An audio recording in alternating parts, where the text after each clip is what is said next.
Holy shit. Holy shit.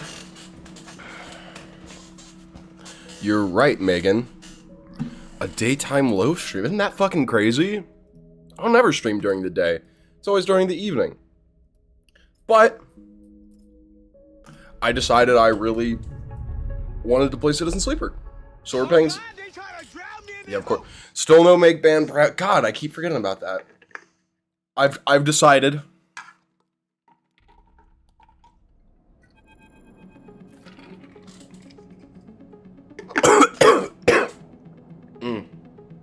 I went down the wrong pipe a little bit. I have decided that until I get back into the swing of streaming, every Wednesday we are going to have a stream. We are going to stream on Wednesdays. Wednesdays is the stream day, period. And so if I don't stream on a Wednesday, Megan, you have to gather the other mods and you have to kill me. You have to kill me. Kill me dead. Get Sky, get Ash, get Decoy, get Lee, fucking get Lee and Lane. Kill me dead. You have to. You have to kill me dead. It's not an option. If I'm not streaming on Wednesdays, you have to kill me dead or drag me into stream. It has to happen.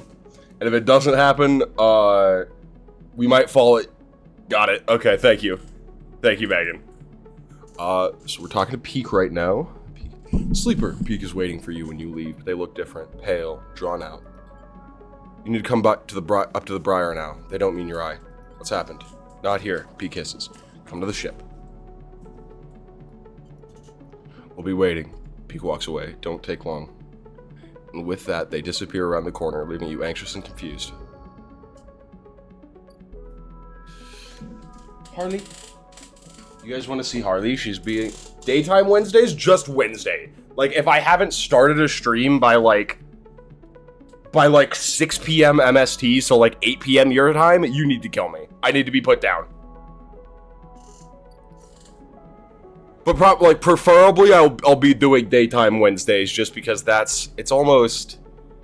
I don't know, I kind of like a morning stream a little bit. And I love the evening streams, don't get me wrong, but I think the morning stream is better for something like Citizen Sleeper. Just because I'm not intense when I play these games. It's kind of hard to be super funny, because there's not anything happening that I can bounce off of in a comedic sense. But a more chill kind of smooth in and out, hanging out in the morning. So you're more awake too. I don't even know if I would say I'm more awake, to be honest. I think in the there's obviously in the evening, I'm really tired in the evening sometimes. That is true. But today, I didn't sleep for shit today. The day has grated on me less, so I am less prone to frustration, I think is what it is.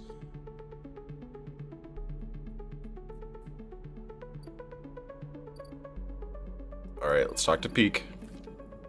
As you walk into Climbing Briar's cavernous bay, now filled with crates and containers, Esh is waiting for you. In front of her, sliced open with its inside scattered across the top of a heavy-duty crate, is an object you recognize, Helen's drone. You freeze. Coming quick. Peak nudges you into the bay, looking behind you before sealing the entryway. You have to start being careful.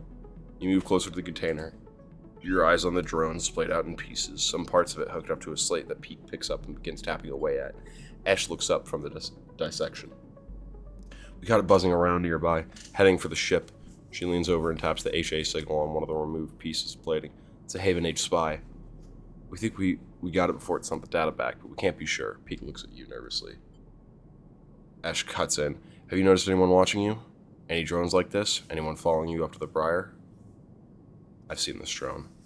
Esh frowns. Following you? I met its owner. Esh pauses for a while, Peak looking between the two of you. Explain, Sleeper, Esh says quietly. Tell him about Helen. You explain that you met Helen at the cordon. You tell Esh and Peak about what she told you. That the Haven Age Council are debating lifting the quarantine, but they are blocked by the hardliners. You speak faster and faster, but before you can finish, Ash walks away in anger, and then comes back again, her eyes burning. What is this, Sleeper? You understood nothing of what we told you?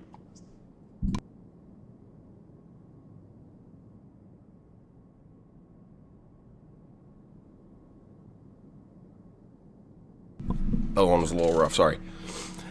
She paces in front of you. Haven Age are not your friends, they're administrators, which means they are invested only in their own power, their own survival, their own causes. They divide people as easily as sorting livestock.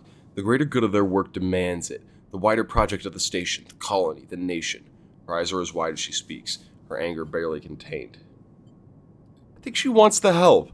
Esh laughs. Help what, Sleeper? Undo the mess of her own creation? She only wishes to placate you so you'll compromise, so you'll do what's acceptable, not what's right. She's trying. Let me tell you something, Sleeper, Esh says, her rage hardening into pain. When people become administrators, they give up something. Some part of being human, being an equal among others, goes away. They start talking about the greater good, the systems, the ways in which their hands are tied or their processes compromised. My mother was the administrator of Hawthorne, and I've seen what it did to her. The noble, higher calling. It's toxic. People should never have the chance to decide the fate of others, and those that do so at a cost of their humanity. Peak tries to cut in, but Ash holds up a hand. Don't start, Peak. Don't ask me to be reasonable or calm down. Thousands of people are desperate out there. Being reasonable only prolongs their suffering. Helen can help. Ash turns away. I'm done with this. You're risking the entire supply run just by being here. She walks back into the bay and starts checking the straps in the crate. I go next cycle. We don't need you anymore. Get out. Sleeper, Peak turns to you. You have to understand, this is personal for Ash. I know. Peak looks away, then at Ash. I don't know, Sleeper. I just don't know what to do. Glance around the Bay of Briar. The walls seemingly closer every second. This whole thing is closing in on you, and the question is, where do you want to be when it collapses? You look at Peak. What do you think, Sleeper? Peak rubs her forehead. Should we do this thing or not?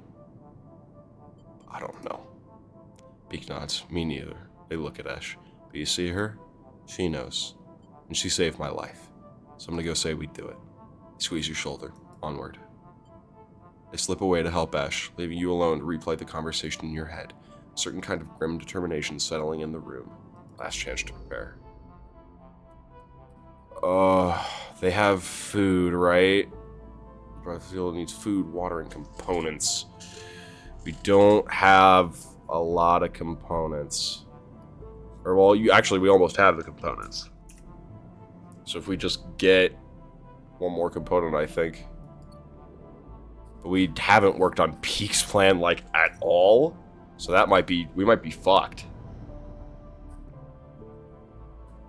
Does Peak plan have any engineering checks?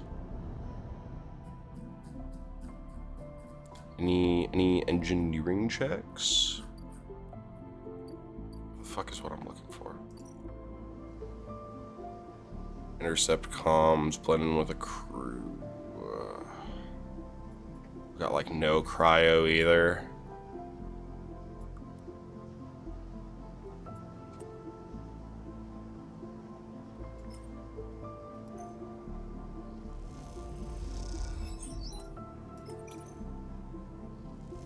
We get the Cordon intel.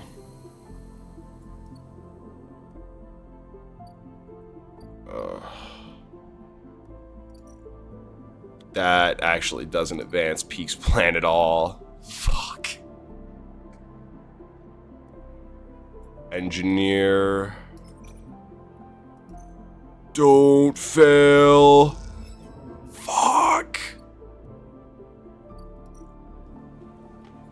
I'm also fading and I don't have...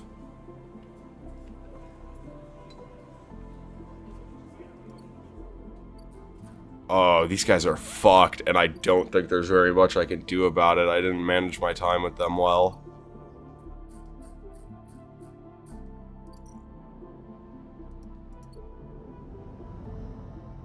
I have... Oh, that's energy, not condition. I'm a fucking idiot.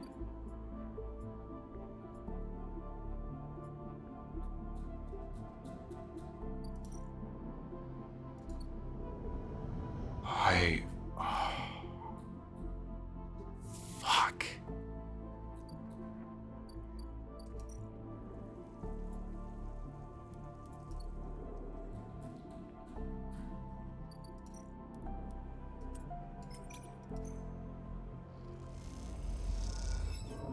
Okay. Energy, even on a negative outcome. Thank Gorsh.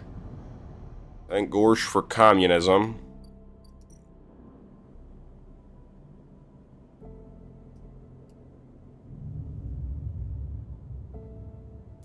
I didn't feed the cat. How foolish of me.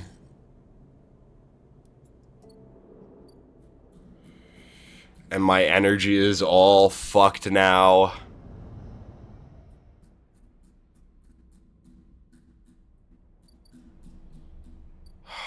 Yeah, there's not much I can actually do.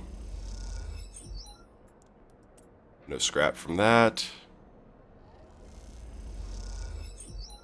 No scrap from that.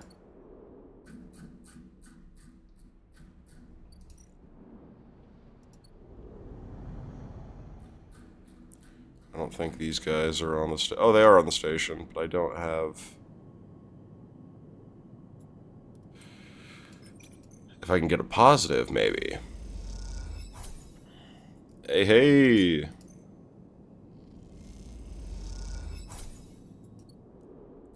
Now I have 8 scrap to give him, but that only makes it so the Briar is finished. It doesn't help with Peak's plan.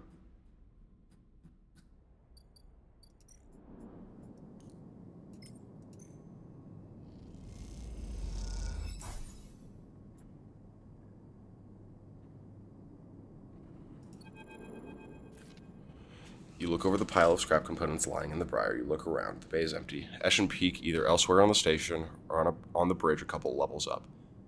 You begin sorting through the pile, separating out the useful components and boxing them by use. You don't recognize everything you find, but before long, you get into the rhythm of sorting.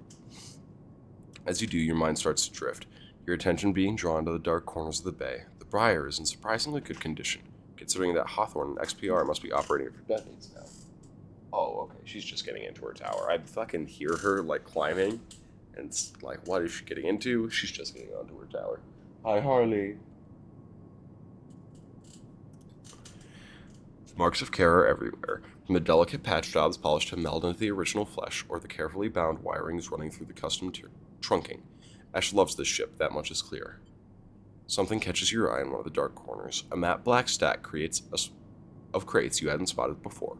They are sleek and compact, tucked away behind some of the bigger, more worn containers. Investigate. You put the components away and go over to the sleek crates. You run your hands across their textured surface, but there is a little hint of what lies inside the opaque metal casing.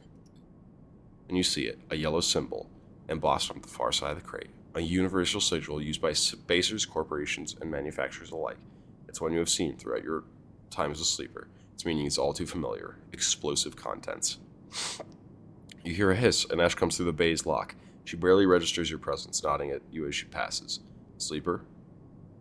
She busies herself with some task at the back of the bay. I finished the job. Whatever, why wouldn't she have explosives? With Ash in the bay as well, the atmosphere shifts and you suddenly feel watched. You quickly finish up sorting and slip out, waving goodbye to her back as you do. Well,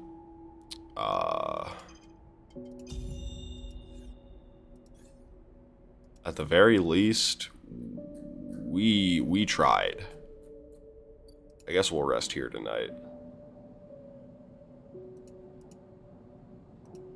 End the cycle.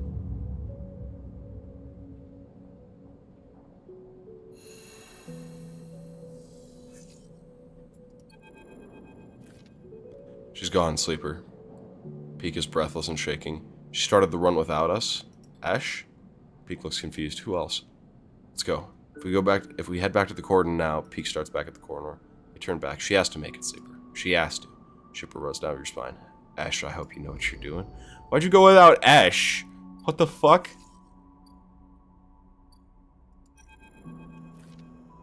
You arrive frantic and anxious at the cordon. Peak is nowhere to be seen. Then you hear footsteps hammering on the metal stairway. Helen's drone led you through before, the one that leads up to the observation deck. You leap up the stairs 2 at a time and make it to the top, momentarily blinded by the light pouring into the observation deck. Sleeper, Peak emerges from the light. I know she's trying to protect me, but what's she thinking? She's always planning this. I know it. They turn away. How could I have not seen it coming? There she is. Peak rushes to the wide window, climbing forward to catch a glimpse of the Climbing Briar's blue XPR livery against the black of the void. You spot the Climbing Briar, a glint of blue and white, tiny and alone, arcing down towards the red lights of the cordon. She's exposed, Peak says nervously. They'll see her coming if they look. You watch the cordon and the buzzing tugs for any sign of movement, any response. The Briar crawls silently across the view. Come on, Ash, Peak hisses. Then you see it, a sudden flicker of yellow. Peak sees it too. Those 2 tugs are heading to cut her off. They grip the rail. Go, Ash! As if responding to Peak's urging, the Briar speeds up, driving for the cordon edge now. Like a hawk descending, you tense up. Peak grips the rail as the Briar races towards the edge of the cordon, that invisible net of sensors splayed between ships and drones. Can she pass through? No, she cannot. The response is immediate. The moment the Briar hits the net of sensors, the entire cordon reacts. Sequences of blinking lights cascade out from the ship's position, the angry red of the cordon multiplied many times over. Shit, Peak presses a hand against the window as they do. The Briar accelerates, weaving dangerously through the flotilla. You move closer to the window without thinking, unable to take your eyes off the rapidly descending ship. Spinning between the hulls of the flotilla, a group of tugs now tracing its path in pursuit. The Briar drifts through the flotilla, but it is agonizingly slow. Come on, Ash, Peak shouts in desperation. Pressing a palm against the glass, he squinted the gathering yellow glints of the tugs. They are too fast.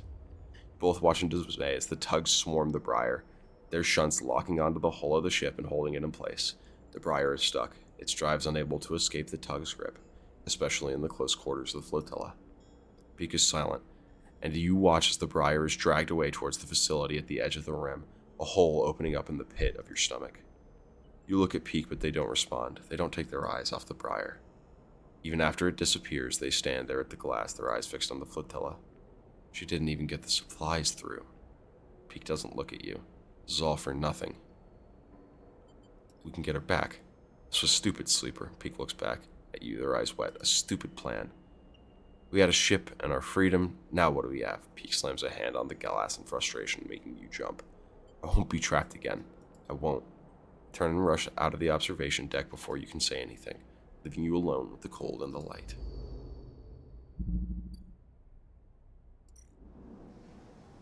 Cleaning up. Helena's left a message from one of her drones for you to meet her here once she's done cleaning up the mess.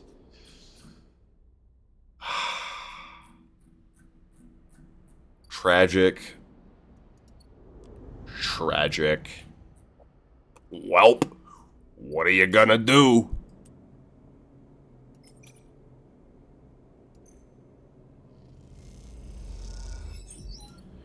There's just so much shit that needed to get done, and I did not have... I'm almost thinking maybe I should have tried it later on. Probably needed more credits, to be honest. Oh, I think I'm about to sneeze out my whole brain, actually. I still haven't gone through Yannick's ward either. That's something I need to do. Maybe I should have gone through Yannick's ward. Give me a second. What? The auto-saved. Is there? Okay, so yeah, so it's only the auto-save. Interesting. Okay. Yeah, I think I'll probably play this game again. Because I don't imagine... I think that might have... What I just got was probably the worst ending.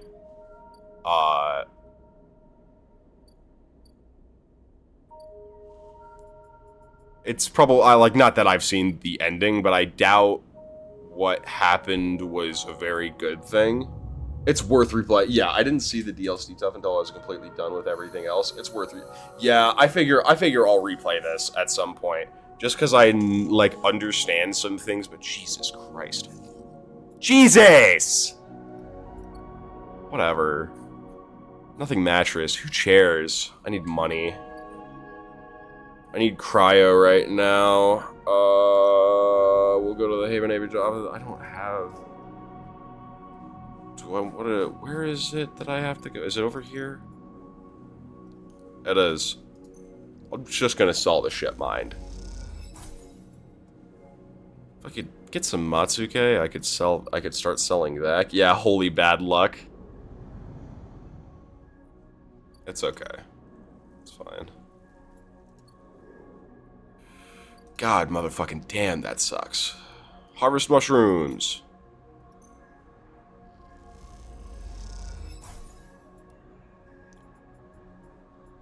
Matsuke caps, Girul caps. Hey, I don't know if I can sell club heads, but I have them. Can only sell the Matsuke, right? Ship mine, yeah, export Matsuke and only Matsuke. What's up here?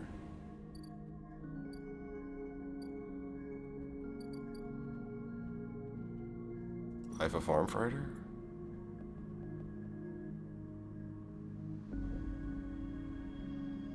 Oh, I think this is my current thing with Bliss.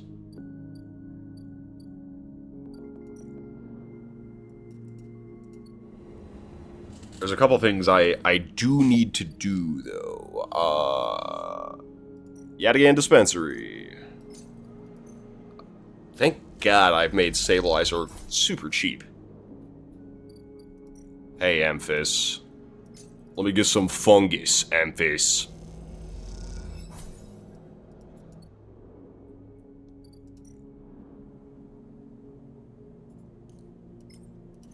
Inject stabilizer. Feed the stray. End the cycle.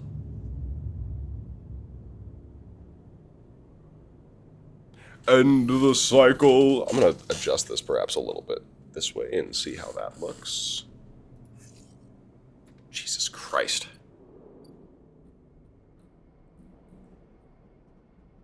Because I'm a little... Okay, it's fine. Whatever. Who cares? Nothing. Who cares? Nothing mattress. Nothing I do mattress. Hi, Sky.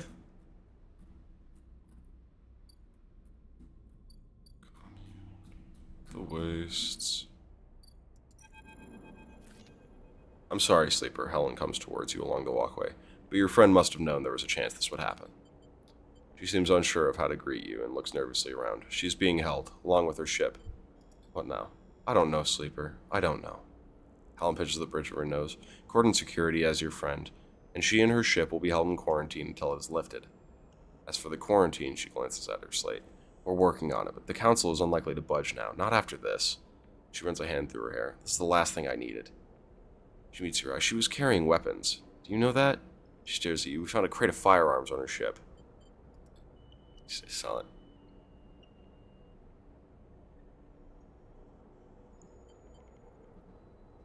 And the refugees? Nothing good, Helen says. As you know, Cordon Security intercepted your friend before she could get the supplies through. Since then, the refugees have cut off all communication. I'm worried, Sleeper, about what is happening in there. But after recent events, Cordon Security are keeping the place locked down tighter than ever. No one can get in. Meanwhile, the hardline counselors are preaching it in the chamber as we speak. It's a deadlock, and I don't know when it will loosen its grip. Helen walks away a little bit and turns back. I wish I had better news, Sleeper, but we knew this was coming. What can be done?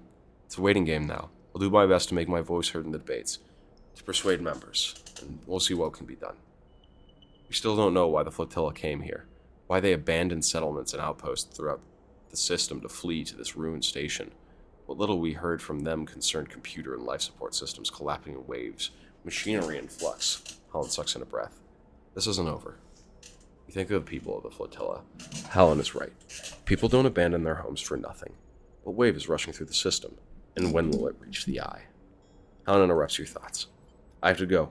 The debates will restart soon, and I should be there. She waits for a moment. It is unclear if she's trying to think of something to say or just waiting for you to speak.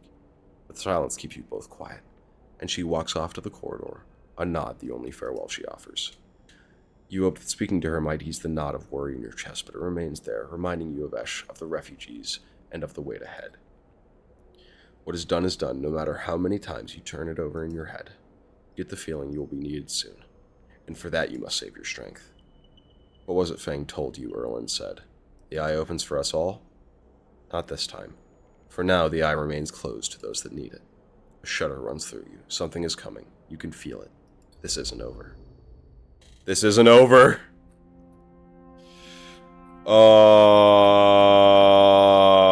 Shit's gonna get bad. Shit is gonna get real bad. I can detect it. I can smell it.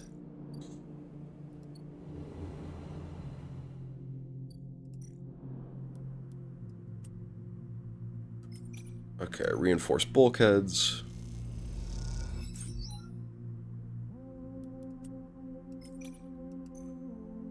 Reinforce them bulkheads. Actually, that's really not that bad of a trade-off for me right now.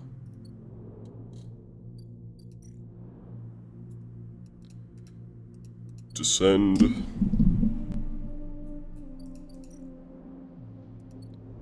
Cross the Greenway. My aviary.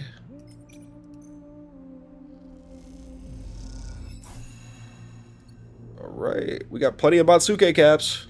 Plenty of Matsuke caps. Now we just gotta collect spores. 1 grove spores. I need 3 grove spores to... Ah! What the fuck, dude?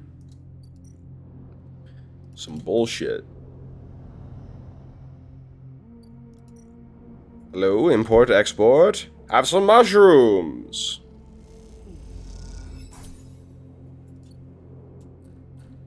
Keeps me plentiful on the cryo.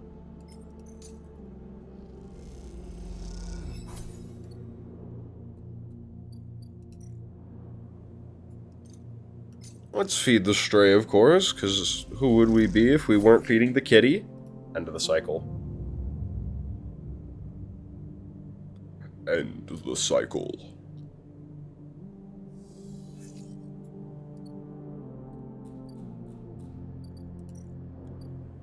Ascend. 100% positive. Reinforce those bulkheads. Yay! You and Bliss are floating in the bay's airlock, waiting for it to cycle. You pick a few leaves from your clothes as you wait. They float around the chamber as if carried by a lazy wind. Clean work. Bliss bows a little. Well, thank you, Sleeper. You didn't do so bad yourself. She checks her tool belt. Seems like we're getting into a good rhythm. The now familiar sequence of clunks and rattles sound out. Then the door hisses open. The moment it does, you know something has once again gone wrong. What's all this? Bliss asks a confused-looking Moritz. Beside him are a set of crates anchored to the bay floor. He's clearly just brought them in through the bay's fright lock. Moritz looks nervously between the two of you before answering. It's payment. He runs a hand along the crane. The Sycamore Seed crew just brought him over. He stops, but seeing the look on Bliss' face, adds, They were very thankful. I bet they were. She clenches her fists. The hell is inside? Moritz leads over and struggles with the catches on each side of you at the top of the crate. On the crate. As he does, Bliss turns to you. Don't say it. Bliss stares into space. Don't you dare say it. Don't. She gives you a hard look. This isn't my fault. Moritz finally gets the catches free, and the lid floats off, drifting into the bay. As it does, a small brown lump floats up with it. Moritz reaches out and catches it as it passes him. Is that a mushroom? Bliss finishes. A damn mushroom. Ripped off again. Look, Bliss starts. But Morris interrupts. Not just mushrooms. He holds out a clump of tightly packed leaves. Produce. Bliss starts laughing. Goddamn Haifa commune. Should have known they don't have a shit to rub between them. She knocks a small brown mushroom across the bay. Stop, Bliss. Morris grabs her hand. He's good. Fresh. We can sell them. To who, Moritz? Are we running a grocer's now? We need cryo, otherwise this whole bay will be shut down. We can't pay for parts with leafy greens. She waggles them in Moritz's face. Moritz is right. Bliss raises an eyebrow. Fine, maybe Moritz is right. But what do you do between now and market day? She rubs her forehead. What a choke this place is turning out to be. Moritz closes up the crates and starts moving them. It isn't that bad, Bliss. It's a step in the right direction. He glances at you, looking for backup. They'll sell well. Bliss sighs. Look, looks like I went into business with a couple of wannabe farmers. She laughs. Prove me wrong then. Show me this is a windfall. She kicks away toward the newly patched together terminal. Till then, I'll be working on how to keep this place open. Morris mouths a thank you and goes back to moving the crates. You better be on your way, though.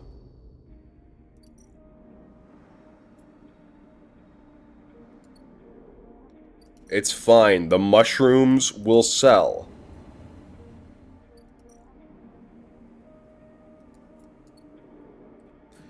The shrooms can... the shrooms will sell. Where's the bar? The Beradian! Cook Rio caps. Feed myself.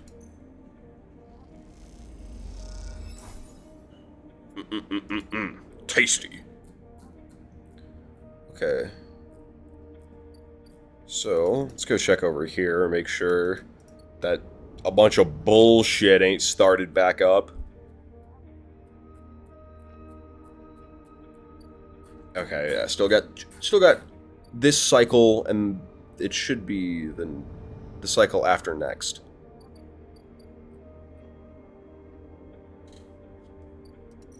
Yannick's Ward. Let's go patrolling Yannick's Ward, huh?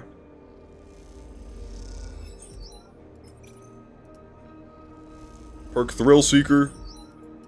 Yannick. Trust me, Yannick. Neutral outcome. Positive outcome. And now I have Yannick's trust. You almost laugh when you see it. The same small recorder stuck to a different wall this time. Written across the fluorescent tape is that familiar word. Sleeper. You grab it quickly. Rabia says sorry. Sabine's voice sparks up once again. She said she didn't have time to brief you before setting you up with the old man. I'm sure you've got the play by now. Earn his trust, work the block, then we need you to get into his office. A pause. It's risky, But obviously you're the only one of us who he doesn't already know. Either way, we need to locate the link to SNARP. Hear a shout in the background of the recording. Rabia says be careful. Sabine continues. The data suggests there's some relay processing the implant data and sending it to SNARP. Can't lock down its position. Either he is moving it, or it's moving itself. Or it is rerouting through other relays. We can't understand it. Maybe you can find some details on it in his office. Once he trusts you, you should be able to get close enough to get into the office. You only get one shot. The recording creaks and whines. This is the final piece of the puzzle to end this. A pause. Good luck, sleeper. I'm sorry, too. Be safe. The recording clicks off, leaving you in silence. You pocket the recorder, just in case, and walk away. Looks like it's up to you. God motherfucking damn. Find the relay. We gotta do it. We got one shot. Just the one.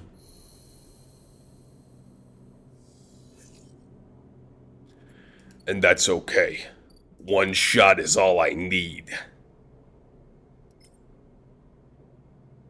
Now is the only chance to find the SNARP relay. Relay located. You look at the countermeasure on the drawer. Looks like some kind of shock trap. If you grabbed the drawer, you'd likely have thousands of volts running through your system right now. You wince. Once you find the anchor points, it comes away easily enough. You prise it from the drawer quickly and quietly, then listen for footsteps in the corridor outside. Nothing. All clear for now. You slide the drawer open, looking for other countermeasures that might be inside, expecting to see a chunk of tech, the relay. But as you slip it open, all you see is a handful of wires and an empty implant cradle. Is this some kind of mistake? You freeze for a moment, unsure what to do next. Why keep an implant cradle so carefully guarded? You remember Yannick having an implant, a small plate on the side of his head, just above his ear. You assumed it was for hearing or vision. The shimmering glasses of his come back into your memory. His strange movements, his speech. You look again at the cradle, and there it is, printed on the frame. Proprietary technology, property of SNARP. Rabia said the relay moved, but they couldn't get a fix on it. What if Yannick was the relay? The thought hits you like shock. Yannick with a remote relay implanted in his head networked to every single implanted enforcer in the low end. A shudder runs through you. Is he even in control? Or has SNARP wormed its way into the man? Could he even be considered separate from the corporation itself? You think of your own legal status as proprietary technology. A puppet with cut strings. Time to cut Yannick's strings then. You reach around inside the cradle and find it, a remote connection. A tiny bead of a transmitter likely controlling the link to SNARP. There it is. You pause for a moment, then you squeeze it, snap it from the frame, and it crumples, sparks, and dies. It takes a moment before the shouts come, before the scream, and you're already on your way out, down the corridor, down through the unit that serves as the lobby to Yannick's office.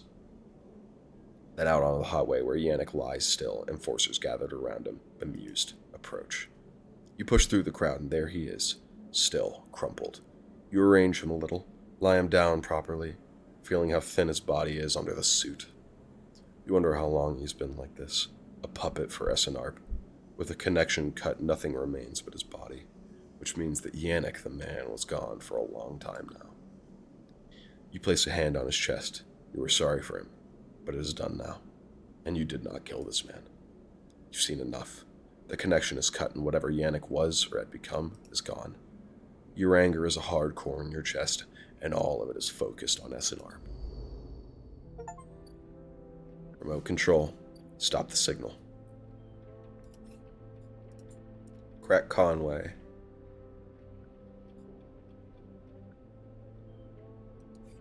Need to slot Ripper worms.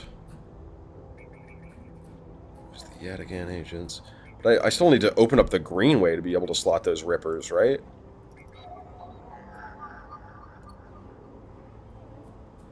I think so. I think that would not be an accurate statement.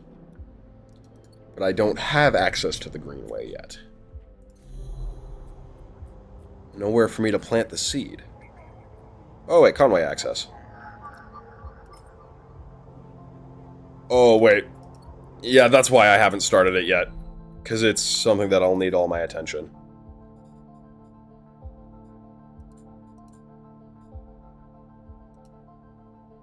Oh, Rico needs mushrooms. Can I give you? I have some mushrooms that I think I can give her.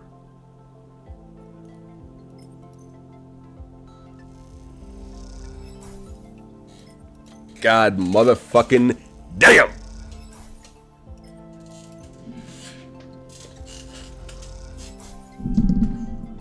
Okay. I collect all the mushrooms, 'cause I need some spores. Y'all know what I'm saying?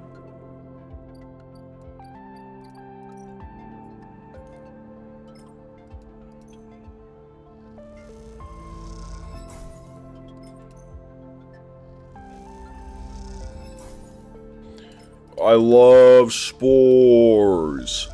These club head caps are sure to be useful inevitably, right? That's what I'm thinking. And if they aren't, blow my shit clean off.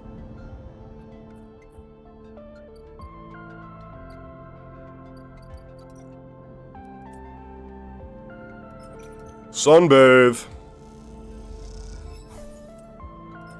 Sunbathe a second time.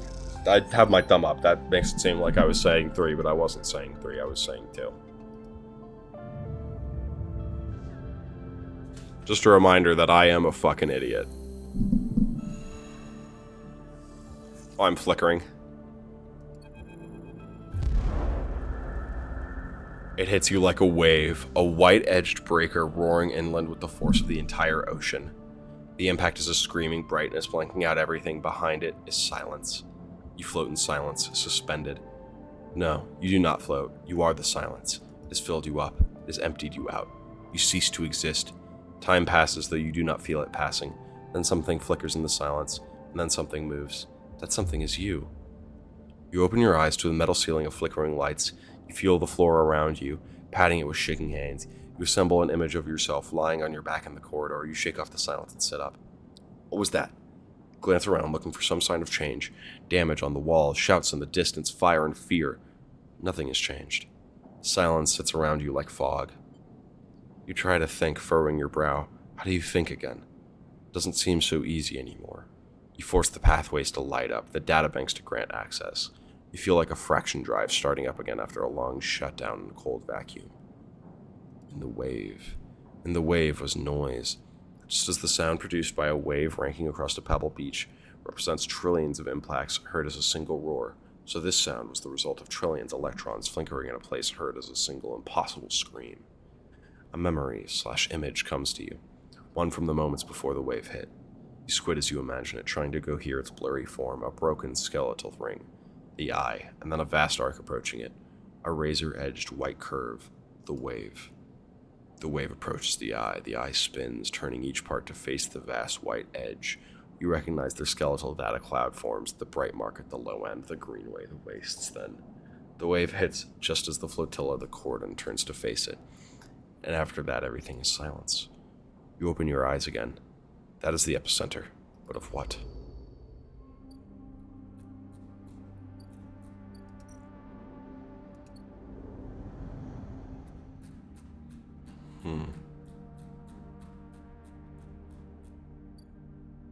Peak. Even before you reach the cordon, the damage is obvious. The blinking red lights, the drones, the tugs are all gone. Half the cordon's frame has also been shorn away, perhaps through the impact of some falling ship. People push past you in the corridor, both Haven Age staff and contractors clearing the cordon. Push forward. You push through the flow of people, and despite a few suspicious looks, they offer no resistance. The further you pass into the cordon, the less people you see. You can see a few sections have been closed off, their bulkhead doors sealed and red warning lights punctuating the corridors, but otherwise most areas seem functional. Suddenly you feel a hand fall on your shoulder. Haven Age security? You should have known better to wander into this place. You brace yourself as you turn. Sleeper! Peak's wide eyes greet you as you turn. The cordon, they glance around, panicked. It's gone down. The Briar and Ash are still in there. Do you think she did this? Perhaps Haven Age messed up? They start pulling you towards the edge of the cordon. We should find her. What if... It wasn't her, Haven Age. Peak stops. What are you saying? Something hit the station. Peak looks incredulous. Hit? Sleeper, we'd all be dead if that was the case. They pause to think. Maybe not an object, but a shockwave? A signal? An EMP would have taken out most of the station, but... Peak runs a hand through their hair. I don't know what you're saying, Sleeper. That doesn't sound... They look away down the corridor for a moment.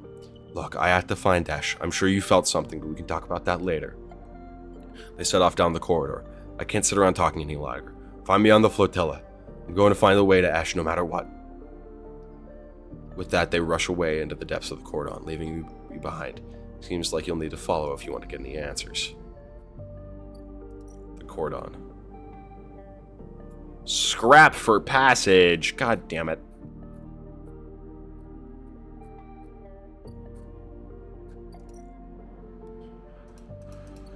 You sons of bitches. I can't engineer on a whim. Oh, it's the scrap fighters. I hear it don't matter. Give me some.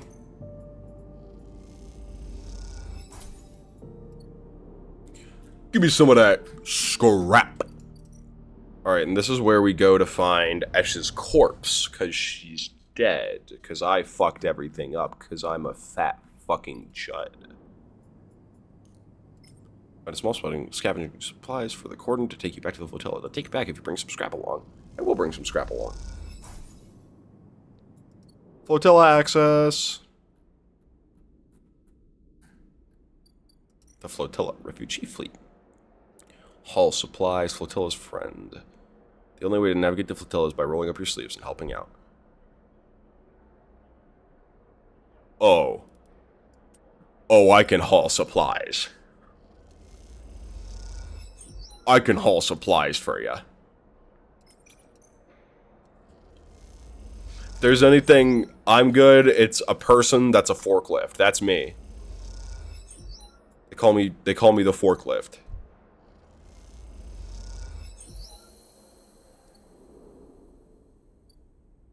Sole pragmatic captain and Peak. Let's go talk to Peak first. As you walk into the bay of the climbing briar, the familiarity of space overcomes any trepidation. Feels good to be back, and the return feels earned. Especially after all the work it took to figure out a route through the flotilla's jumble of ships that might lead you to the blue streak. You see Ash and Peak immediately, sitting on the back of the bay, deep in conversation.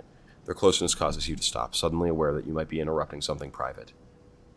Peak is explaining something forcefully as Ash stares out in the middle distance, hunched over. She suddenly spots you. Sleeper, Ash nods. Didn't quite turn out like we hoped, right? Peak stops and glances between the two of you, the tensest rings. I'm sorry. Ash waves your apology away. None of that. We all had our part to play. Yeah, except mine was bigger than all of you. Peak looks nervous. It has worked out, they appeal to you. The flux event knocked out the entire cordon system offline. The flotilla is free, and Haven Age are backing off. It's not a good thing. In this case, S stands. I have to agree with the sleeper.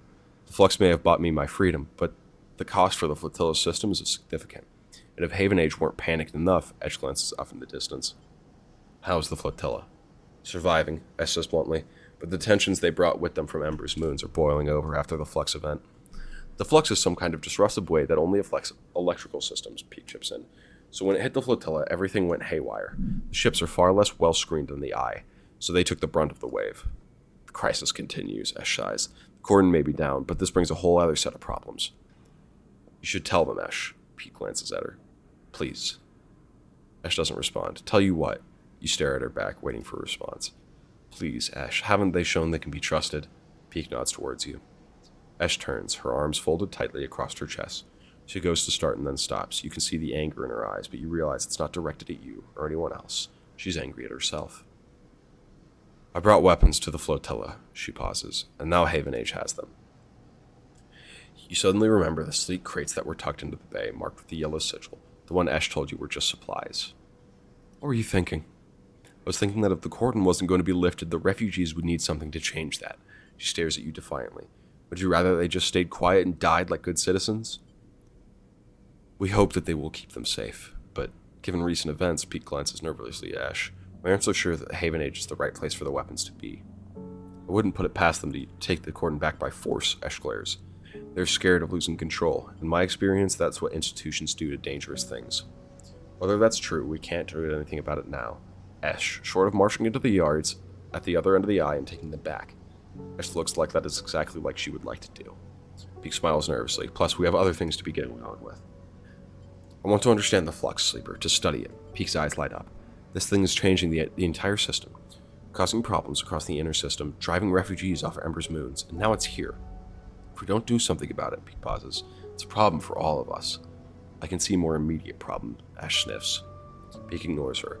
I've been looking at the networks, and when the Flux event hit, it changed things. It shuffled systems, corrupted nodes, and broke open data sources.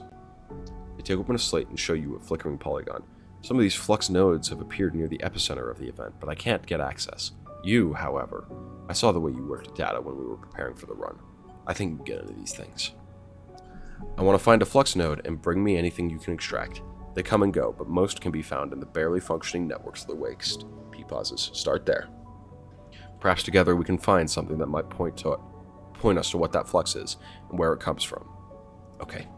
You smile. I knew you'd agree. Ash looks indignant. Don't waste too much time chasing Ghost Sleeper. There are people on this flotilla that need any help they can get.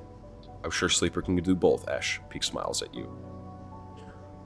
I'll see you here when you have something. Good hunting. As they wave you out, as Ash stomps away to make plans of her own. The Climbing Briar. Deliver Flux data.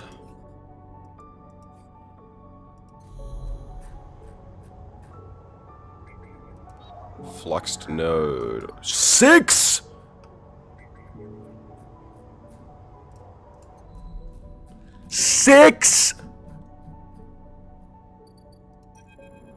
Soul. Someone told me I should be thanking you. The voice comes from behind you, cutting through the chaos of the crowded cavernous bay. You freeze. Don't be afraid now. I've been hunting you, sure, but for all the best reasons. You turn to see bright eyes and a rough-set face framed in rusted metal. Wow, so I guess I didn't fuck up completely. The supplies, I guess, did get there in reasonable time. Soul yells out his hand, the other clamped firmly around a knotted wooden crane. Shake his hand. He grips you firmly with a heavy and calloused hand. Forgive me, as soon as I saw you, I knew who you were. Soul puts a hand on your shoulder. I've been told a Sleeper was part of the crew that organized the supply run attempt approach several cycles ago, he pauses. A brave plan. No one was more sorry than me to see it thwarted. Walk with me, Sleeper. Soul sets off through the bay, his partial suit hissing and creaking as it helps carry him through the busy crowds. You notice people making way for you and Soul, standing back and letting you pass. As you pass down the corridors, you see people everywhere, resting against walls, squatting or crates, cooking, sleeping, watching you pass. The atmosphere is overwhelming. Food's been scarce these past cycles, Soul admits. We do what we can with the stores and what we grow on the ships, but it's a downward slope. Soul leads you out of the larger bay into a corridor lined with storage rooms that are now serving as dorms. You see someone filling a metal container from a standard pipe, the water eventually dribbling out. Soul nods to the person as he passes, but they don't look up. Their eyes are sunken and dark. Just a little further now. Soul leads you into a freight elevator and whistles to some unseat operator to start it up. The elevator jerks to life. If Haven Age were expected an exodus from the flotilla, the Flux event has put a stop to that, Soul stretches. Some have crossed to the eye, but many just to gather, salvage, or score a hot meal. So the pressure on our supplies is starting to shrink, cycle by cycle, but not like I'd hoped. With the Flux reaching all the way out here, people are starting to understand that our journey might not be over. Soul stares grimly ahead. As Soul talks, and as you pass through the layers of the ship, you see people on every level, supplies crammed in every available space. The ship itself looks like it's bending under the strain, its hull creaking, its wall panels pulled away for scrap, leaving the raw frames beneath. Suddenly, the freight elevator screeches to a halt, and Soul leads you slowly out into a wide room of chairs and terminals, ringed by mezzanine, and with a glass roof above, showing the distant hub and far curve of the eye beyond. The people at the terminals nod to him as he enters. This is your ship? Soul nods. That's right. The pilgrim seat is mine to care for. He leads you up to a railed platform. At the center of the rooms it stops. She chose me, so to speak. Well, at least her crew did, and I do my best to serve them. Soul looks around the bridge of the ship, a pained expression on his face. I'll admit the responsibility isn't one that suits me, though we rarely get to choose such things, he glances back at you. But Sleeper, from what I understand, you chose to try to help us here. Is that right? I did my best to. Soul nods silently. But I have to ask you, Sleeper, why are you here now? Soul leans back, and you feel his eyes on you, assessing you. I still want to help. Soul nods. Gotta be honest with you, Sleeper. I'm not quite buying it. He smiles. Not trying to make judgments on your character, but in my experience, people do things for more reasons than just being helpful. I have thousands of people here on the pilgrim seat, Sleeper. There's thousands more out on the flotilla. He leans against a railing. A lot of them are looking to me to provide some future for them. some path out of this dead end we've gotten into. In this cycle, this very cycle, the thing we've been running away from, it just caught up with us. So these people are scared, Sleeper. They're looking to me for reassurance. And then, on the same cycle, someone tells me to see you on board, a Sleeper, the same Sleeper they reckon that wanted so strongly to send a ship past the cordon to see us. Soul scratches at his beard. So the first thing I wanted to do was thank you for that, for your interest. But the second thing I wanted to do was find out what you want from us. Soul's suit hisses and creak. I think that's fair. Soul takes a deep breath. So what is it? Let me help these people. Someone at the terminal calls out to Soul, and he shouts some orders back. He turns to you. Apologies. He smiles that half smile. You really want to help? Well, I think I can make some use of you. He squints. But you're going to see that things are a little more complicated than you might have thought. I may be the captain of the Pilgrim Seed, and she is certainly the biggest ship in this flotilla, but I'm not the only captain here. We have ships here from each of the moons. We're from Ember's Hearth, but there's other from Ember's Song, and even Ember's Steppe. The moons have each been in each other's throat, Sleeper. What with the pressure of the flux, the bad blood from the old days. Soul leans in. We aren't exactly all in alignment. What I need is a way to stop things from escalating. For the crews on these ships and their captains to feel happy and comfortable, enough to forget old rivalries and past crimes. He flinches at something. Those from Ember's Steppe, well, they've always been proud, but that pride seems to be a barrier to compromise right now. The last set of supplies I sent their way, they refused. Meanwhile, I have a supply shuttle at the docking axis the Ember Song ships gather at, but they have taken far too many cycles to unload. Maybe if you're heading that way, you can look in on them. I'm no politician, Sleeper, but if I don't... Soul stops. He leans back and flexes, his suit screeching. He groans a little, and you see the weight of the flotilla sitting on his shoulders. The suit is the only thing keeping him vertical beneath all that pressure. Look, you'll see for yourself if you go. Meet the others, Sleeper, see what they need. Keep them aligned. He speaks through the pain, his voice clipped. You okay? Not really. As long as this thing holds, he grimaces. I hope. Soul grits his teeth. You are what you appear to be, Sleeper. He smiles his half smile despite the pain. Because I'm not sure I can take any more bad news. Plus, there's plenty to be done around here on the Pilgrim Seed too, if you have a moment to pitch in. There's never enough here. That's something I've learned the hard way. Soul leans onto his cane, the pain visibly receding. Alright, I have 1,000 things to attend to now, Sleeper. So you'll have to find your own way out. And when that Soul sits at his terminal with the slow and careful movements. You head back down on the freight elevator, and as you do, you see the layers and layers of chaotic life this vessel, and all of the vessels of the flotilla hold. There's the Pilgrim Seed. Pilgrim Seed supply needs Matsuke. Pilgrim Seed support is into it. Aki, Ember Seed. Jesus Christ, there's so much stuff here. Unload supplies, that's Endure. I'll be good at that.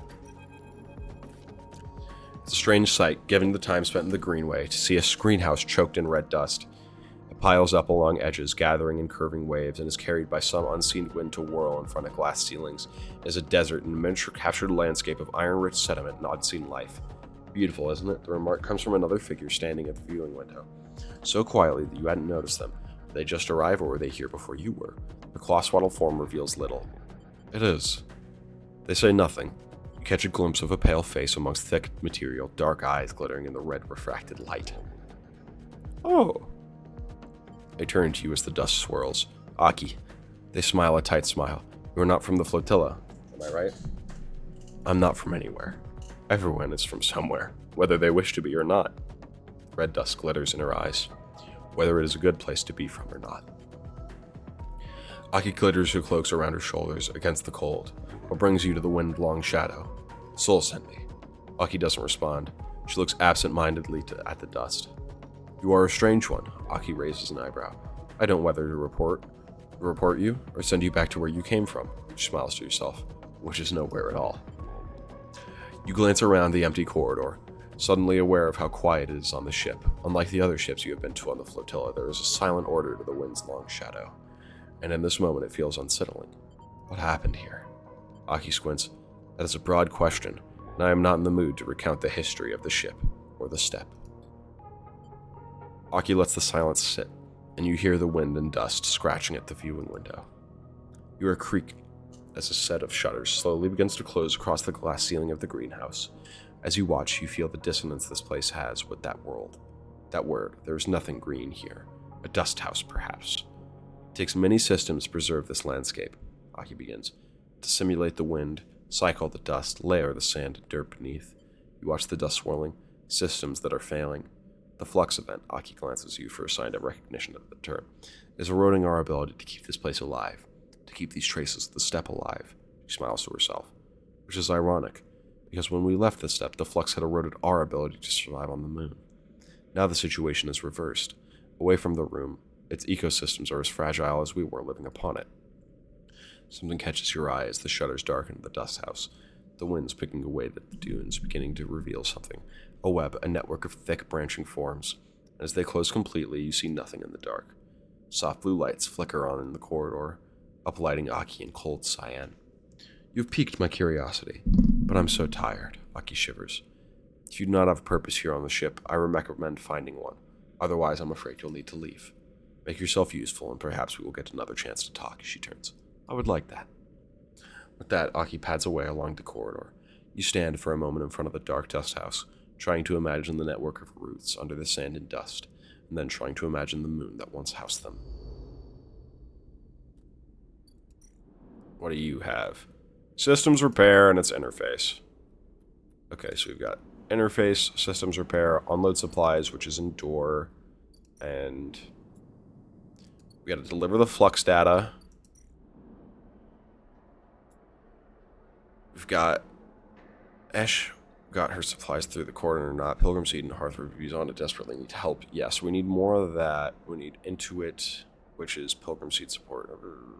Okay. Okay.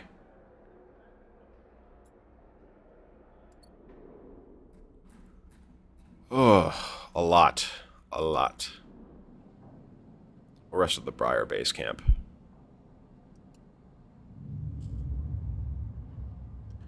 Holy moly.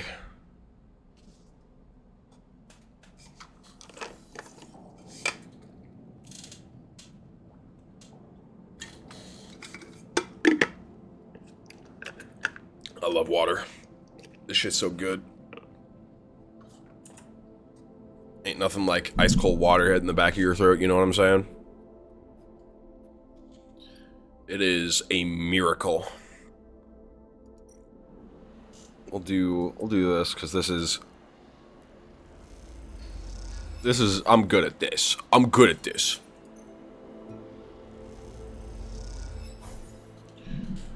Unfinished business is finishing. I wonder actually, can I do these with this? Because it has the 5. Yeah, because I have +1. Hell yeah. Extract the flux data from the flux node, because that's going to be a thing that's just done for us now. Don't have to fucking worry about it. Input the flux data.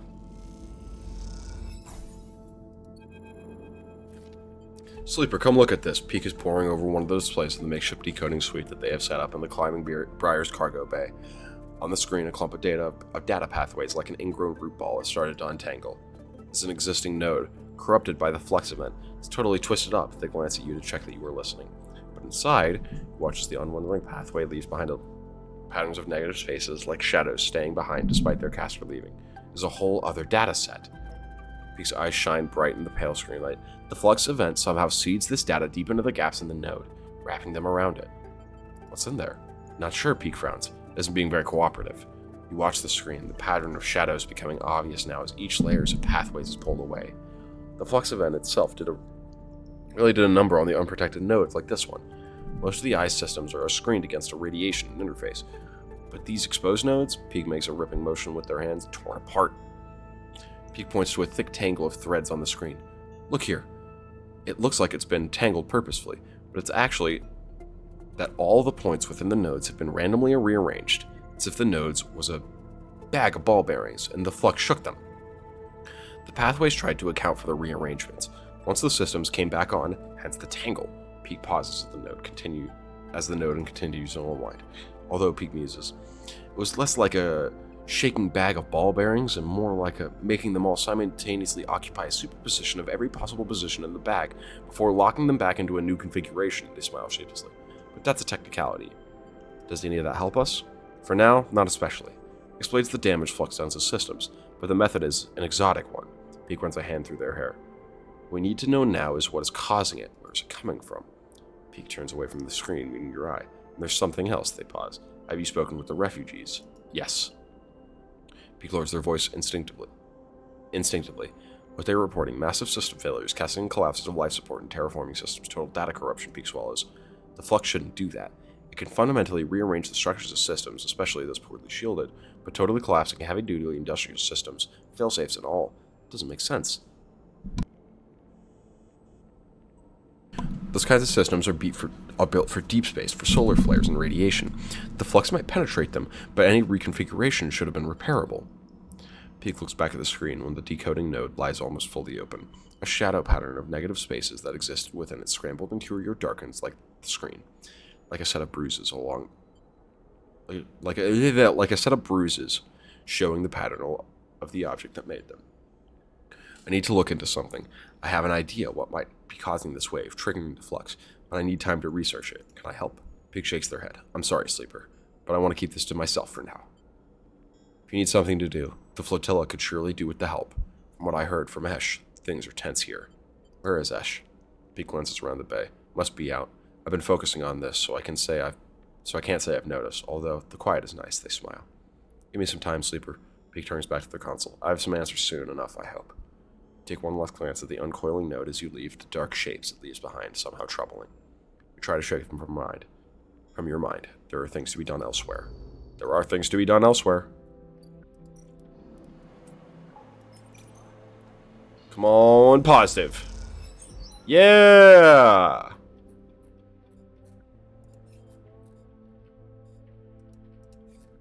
Where are my mushrooms at right now? Not quite ready to harvest yet, but they're getting there.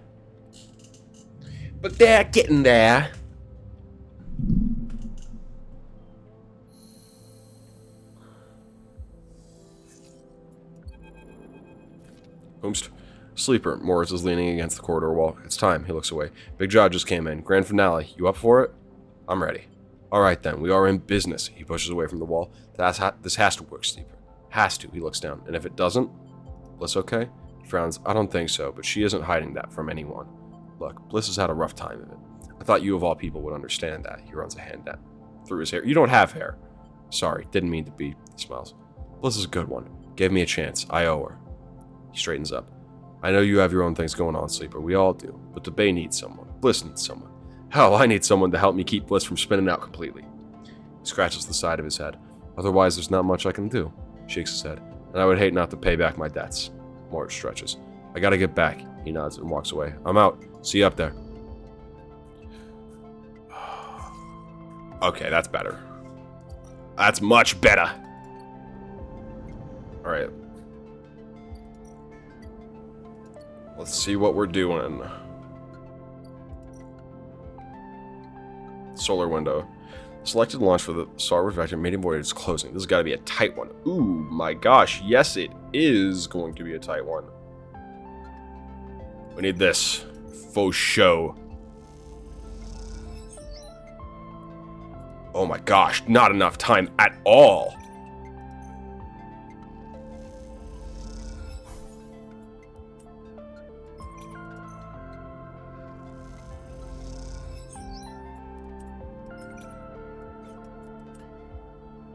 I'm starving. I'm sorry, Bliss. I need to deal with that. God damn it. I need to deal with this. There's so much shit. Ah, there's more shit happening tomorrow. Oh my god.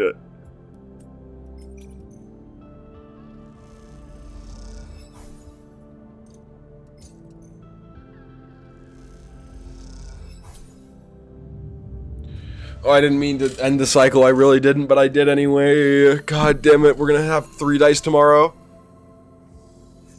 Oh, we have 4. Okay, it don't matter. Never mind. Don't care. Didn't ask. Rabio, what's up? Even before you enter the office, you can hear the sound of Rabio working the heavy bag. She's hammering it, the chain creaking as it shakes with each hit. She's been like this since Sabine doesn't finish the sentence. They're sitting on a stool looking at the terminal in the corner, searching through the SNARP data you pulled all those cycles ago. Is she okay? Just angry. We all are.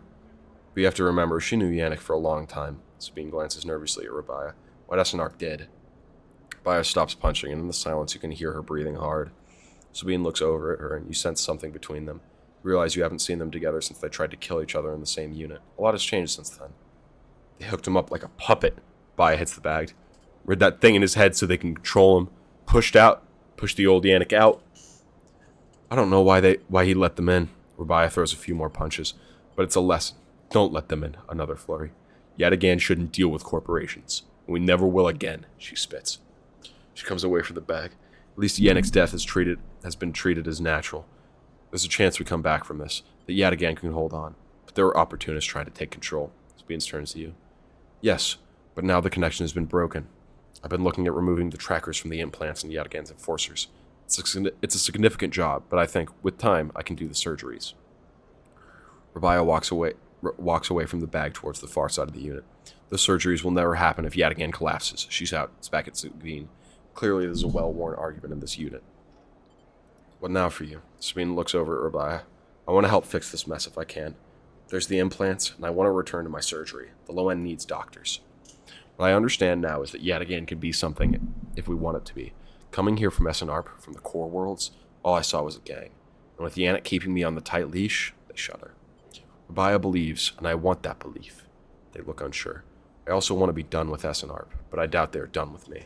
They glance away, rubbing their shoulders. I hope you're right. Me too, they smile. I've been wanting to say, Sabine begins nervously. I'm sorry that I didn't tell you where I came from. I know I've apologized before, but I want to again. They pause properly. When I leaked the data on the sleeper program, it was to try to help people. Like you, they grit your teeth. But after all the cycles here, being pushed down, pushed around, trying to survive, all that got away from me. So when you turned up, they sigh. It shook me up. They run a hand through their hair. But I ended up here, so they look at Rabaya. Oh, of course. They reach into a pocket and take out a handful of vials. These are the last of the case. You can have them. They drop them into your hands. After these last few, I don't know what we can do. With the SNARP connection broken, they look down. But I know there are other ways. Repairs, other pharmaceuticals. I even heard there are some labs out on the Greenway. Perhaps they can help. They meet your eye. I'm sorry, I can't do more. Thank you for everything. They look away, their eyes bright with tears. Raya crosses back to you both and sits beside Sabine. They look at each other, and you can't help but smile at the idea of them together. What are you two plotting? Rabaya grins. Sabine laughs, and the sound is a welcome one. You watch the two of them teasing each other and smile. Later, when you leave, you take the handful of vials out of your pocket and look at them. You can still feel that core of anger deep down inside. You don't know if it will ever leave. But Essenark doesn't own you anymore. They can't, because this place, these people, own you. They're what make you get up every cycle. They're what keeps you breathing. You put the vials away and walk through the low end. Your senses turn to every sight, every smell, every sound, soaking it all in, living. Yay! Oh my god, it was only 3 points. I'm so fucked. Can I actually not buy more anymore? Oh, does it not exist? It's gone. I can't buy anymore. I'm so fucked. Oh, I'm so fucked. I have 3 more doses. I don't have enough scrap to repair myself.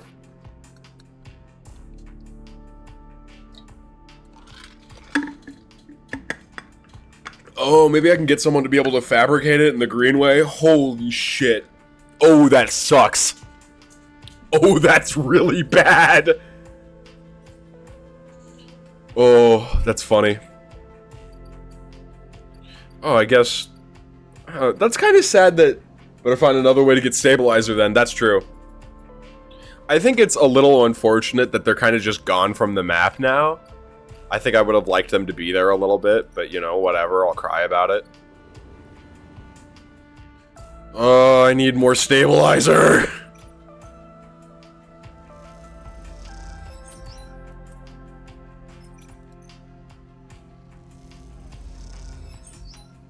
Okay, this is going really well. This could be going significantly worse.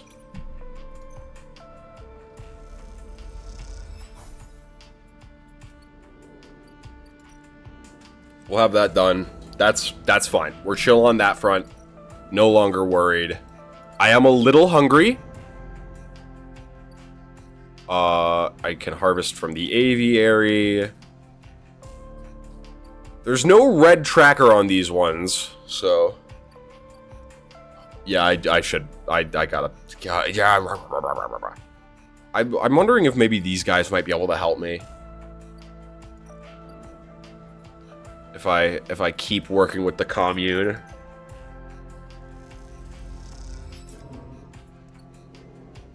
Ugh, G-roll caps. I should have fucking guessed, I suppose. Not that bad, but definitely better.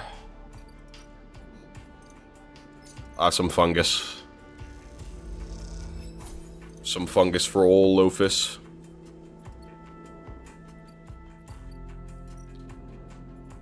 Feed my cat.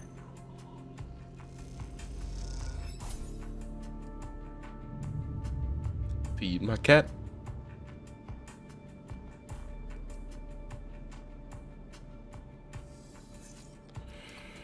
I'm fading.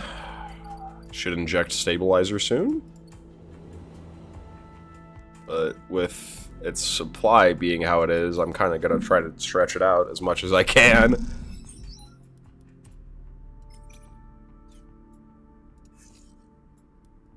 Not bad.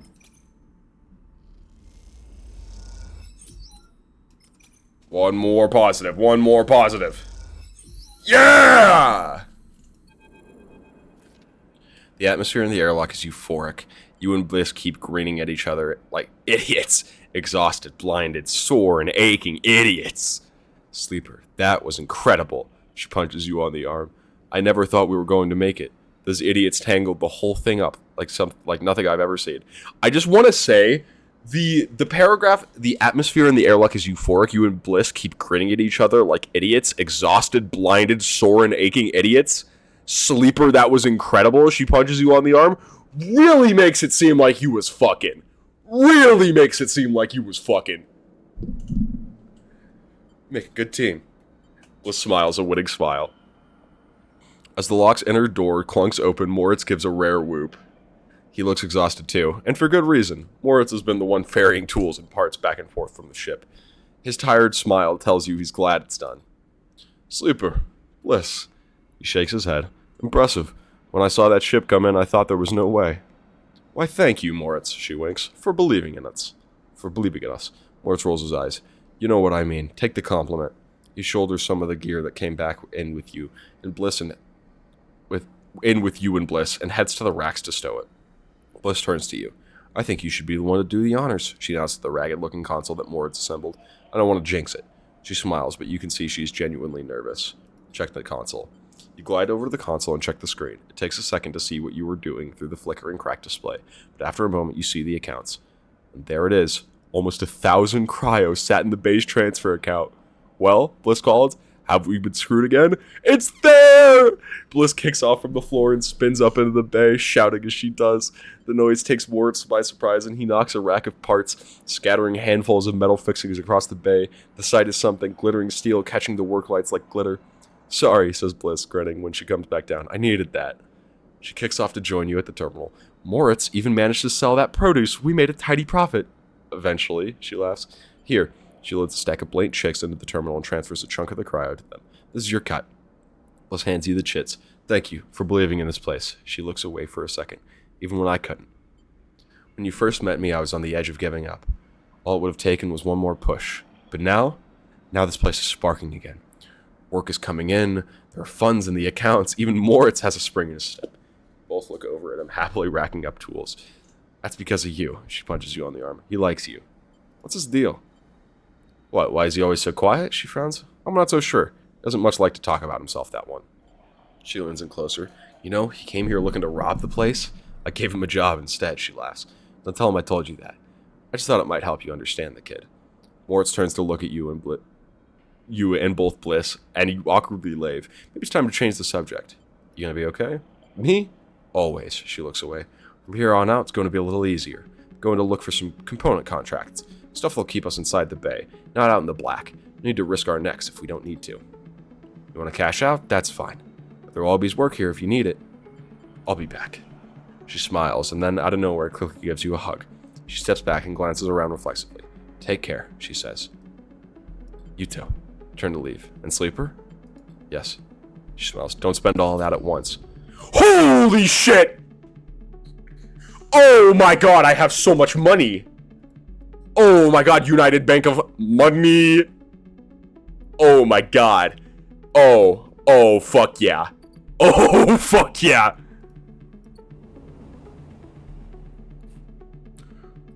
Oh, we are cashed the fuck out, dude. Fuck you know about the money we got in the bank. In the bank, bro. This is Repair Bay. And I'm guessing, yeah, there's always, words is heard Bliss speaking with someone remotely. Is there another job coming in? One last job! One last job! That's fun. I love this game. This game is fun. I really do like it.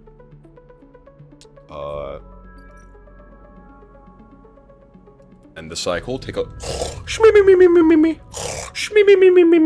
know what I'm saying?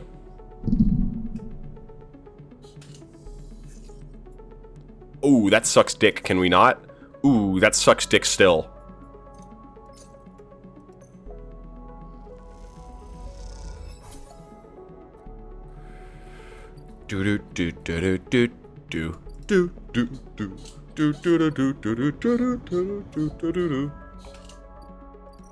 Let's go harvest some shrooms.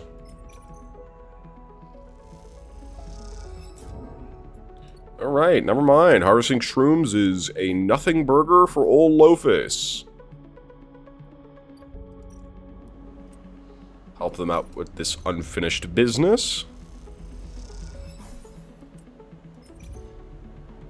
This business unfinished. There's a loose crowd among the supplies you have unloaded, and a tense mood brewing among them. You sit nearby on the edge of the shuttle's talking tunnels, resting. Further away, crews from Ember's Song continue their lives as usual, coming, going, trading, discussing. There's a quiet efficiency to the hub, set up as a common space for the swarm of small ships from Ember's Song that are part of the flotilla. Unlike Hearth or Steppe, there is no capital ship for this moon's refugees, just a mass of individuals traveling in concert. We told Hearth we didn't want their scraps. The jeering voice comes out of the small crowd nearby. You turn to see a gaunt, pale man wearing the industrial work gear you have seen many times of the Song refugee wearing. You hear me? These supplies are to help. He smirks. Oh, how noble of you, coming out here to help us singers. There was a rumble of anger around the crowd. We agreed to join the flotilla for joint protection. We did not agree to Ember's Hearth using the flotilla to secure their control of the moons. You realize Peter is addressing the crowd as much as he is addressing you. With the cordon down, our crews are more than able to acquire what is needed from the Eye, what is owed as restitution for keeping us restrained. He pats one of the Gregs who unloaded. What we need, we will take. Soul wants to cooperate. Soul is a farmer. Even the people of Song know that he was simply the sole survivor of Hearth leadership. His authority means nothing. He looks around at the crew. Hearth think they can buy us, but we remember the past. A rumble of agreement runs through the crowd. He smiles at them. Take the supplies if you wish, of course. We're not wasteful. Peter approaches you directly. The crowd tentatively moves forward, and by the time he reaches you, they're dragging away crates and redistributing the contents. I'm not one for shooting the messenger, Sleeper, says Peter as he approaches. We cannot concede to Hearth here, not for a moment. Leave me out of it. You already put yourself in the middle of it, Sleeper. Don't you see that? I'm trying to give you fuck supplies! You're starving families! Peter sits beside you on the docking tunnel's lip. What was your plan, Sleeper? Unload the supplies and wait for someone to start throwing them back at you? He nods at the crowd rifling through the crates, because that's what was about to happen. So I should thank you. Peter bows a little. My pleasure. Fuck you! What do you think happened to the crew of this shuttle? They were chased out of this place. Why do they hate Hearth? We, Peter says with emphasis, do not hate Hearth. We simply do not trust him. Oh yeah, sure. You know anything about Ember's moon, Sleeper? Or were you planning to wander into this flotilla totally blind, an objective outsider offering help? I know a little. A little is the same as nothing. Go fuck yourself! I don't like you! I'm going to assume you know the basics. The gas giant Ember has 7 moons. The 3 biggest are Ember's Steppe, Ember's Song, and Ember's Heart. He winks. We can cover the 3 sisters next session. Steppe was the first to be settled. A contract old Solheim gave to terraformers Cybial Systems, where they first claimed the Helion system. That's way back when. Stup was a testing ground. And like most testing grounds, it didn't turn out too well. Partial atmosphere slowly sloughing off each orbit, a dysfunctional ecosystem, and a whole load of dust-clogged settlers. The place is a miserable desert, long past its best before date. So Cybele moved to Hearth, where they redoubled their efforts. The subsurface ocean and balmy tidal heating helped, allowing them to build a real atmosphere, a real habitable world. A fact that the typical Hearth colonist won't ever let you forget. How did Cybele achieve such a thing, you might wonder? Well, that's where we come in. It's the same old rule of surrogacy, the one humanity built our universe around. Peter claps a hand on his chest in his mock pride. My moon, Ember's Song, is a sulfur-soaked rock covered in volcanoes, tidally heated by its inner orbit to sweltering temperatures.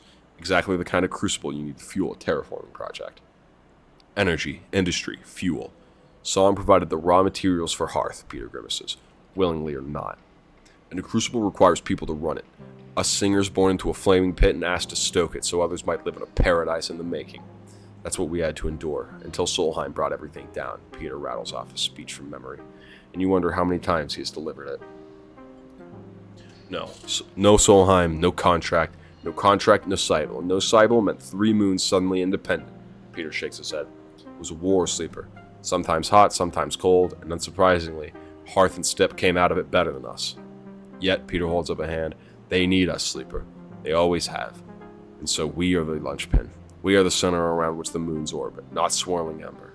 We've resisted takeovers, sieges, and expansions, and now we'll resist this. Half the people on these ships think the flux was caused by Hearth, intentionally or otherwise, and I have to say, some cycles I agree. So before you come here and hand out supplies like a good soldier, maybe educate yourself. You abandoned Song. Peter bristles. I want you to imagine what it's like to try to live on an airless volcanic rock when every system that sustains you starts shutting down. He spits and wipes the sleeve across his mouth. We abandoned nothing. Some stayed, others left, but we will reclaim Ember as soon as the flux fades or ends. We've weathered worse. Don't you need the supplies? As I said, we'll take what we need when we need it. Peter stares out in the access. There is no authority that we recognize here. You're gonna get shot! I won't keep you from the docking access, Sleeper. No one here has the authority for that. Watch yourself here. Try to remember that the Eye is just another in the long list of people who've tried to control us. You're too stubborn. Stubbornness, I have found, is a quality in these times. Peter sighs. Look, we are many and we have many needs. You have come to the docking access for repairs and requisition. Friendship. You provide these as well as any singer. If you want to help in your own name, Sleeper, not in that of the Hearth. Peter shakes his head. Carry that name here and you'll lose all trust. As we are, act in your name alone. Peter puts a hand on your shoulder and stand. I bet I just waste my time here, Sleeper. With that, he walks away, back to the shrinking cloud that is distributing the last of the supplies amongst the crew present. You watch them pass, the food and water between them, no signs of conflict between the crews, just a careful distribution of resources. Peter chats with a few crews, each of them casting looks in your direction, ones that reveal little about the singer's intention. You stand. It seems the tensions on the flotilla run much deeper than you expected. This won't be easy. Man, fuck you guys. Pricks.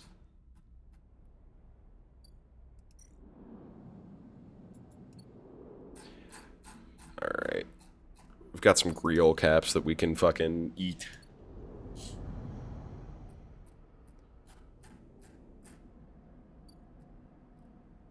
The empty container.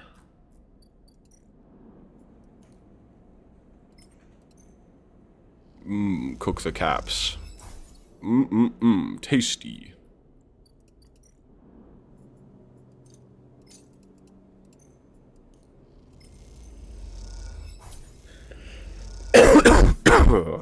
Alright.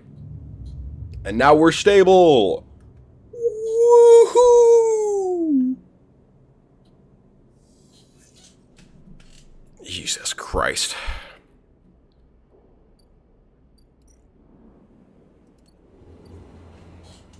One last job.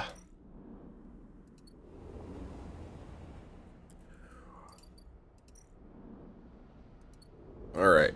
So, now we've opened things up to where we can help everywhere in the flotilla. So we can help here, and it's probably the best place to be helping right now, realistically, just because it has the highest thing.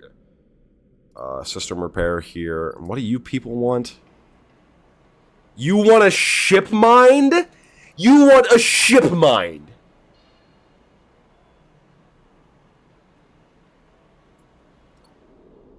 Go fuck yourselves.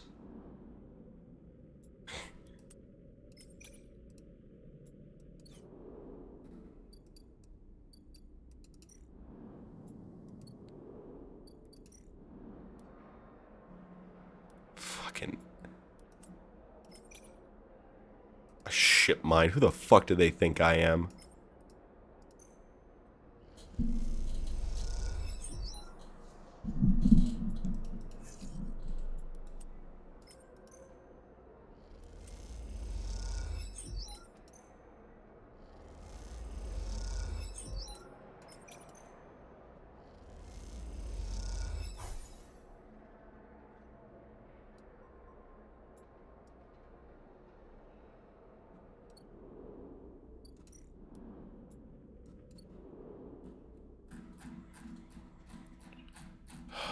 Fucking animals. I guess I'll try to put together a fucking ship mine again.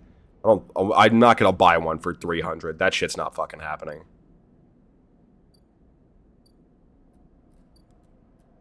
It simply will not occur.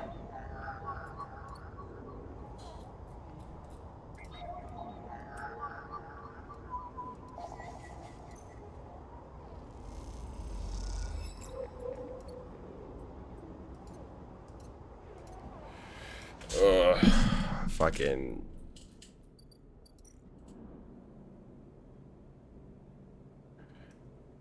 feed the cat again. I might have already done it today, but who matters? It doesn't matter. It's fucking 3 cryo. Feed the cat twice a day, 6 cryo. Not that much. Definitely repairable.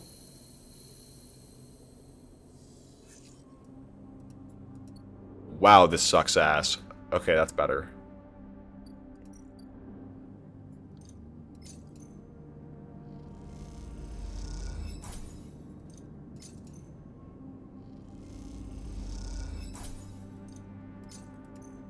Worst comes to worst, I use the scrap to repair myself.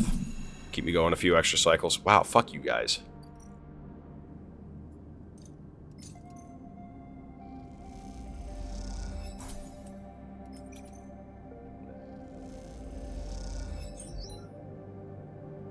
Yeah!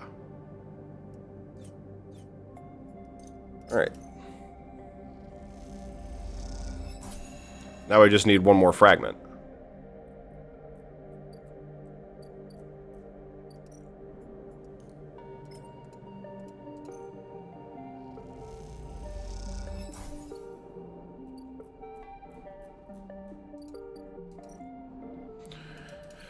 Straight foundering my ferry right now, dude. If you know what I'm saying.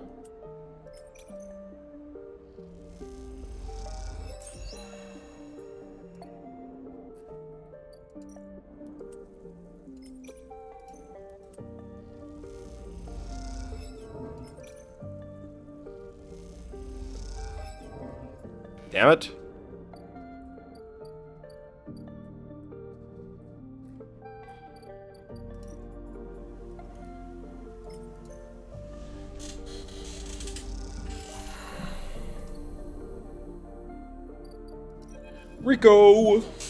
Rico meets you at the entrance of the lab, leaning on her crutch with a glint in her eye. Walk with me, Sleeper. I'd like to tell you a story. She makes her way down the corridor that leads back up towards the main commune building. When people first crossed what we call the Founders Gap into the Greenway, they did so against the wishes of Andre Erlin. At that time, Erlin was trying to stabilize the Union and establish control over the Eye in the wake of Solheim's collapse. It was chaos. Competing factions, failing systems, so many dead and injured from the riots. That was his priority. You both crossed through a glass-roofed tunnel, the greenway outside crowded with vines and branches, dappling with the light. Erlin had written the greenway off, cut off from the rest of the station, and linked to a broken spoke. He claimed it was only a matter of time before everything here would die. He refused to let anyone abandon their duty to the Union and cross.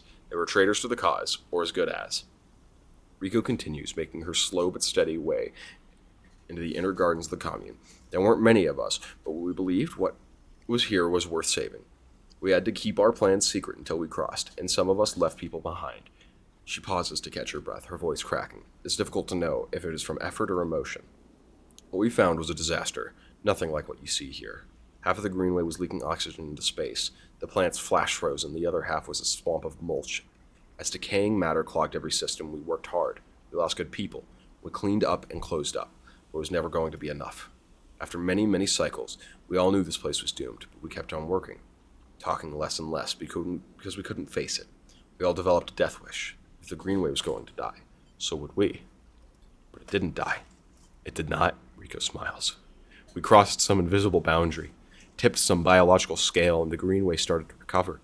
Plants flowered, crops sprouted. For the first time, we reaped the fruits of our labor. Rico smiles, looking up at you.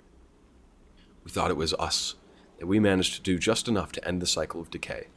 I thought we'd saved the greenway, until today. You pass into the grow reds of the commune, rich with the hustle and bustle of Haifa members planting and harvesting.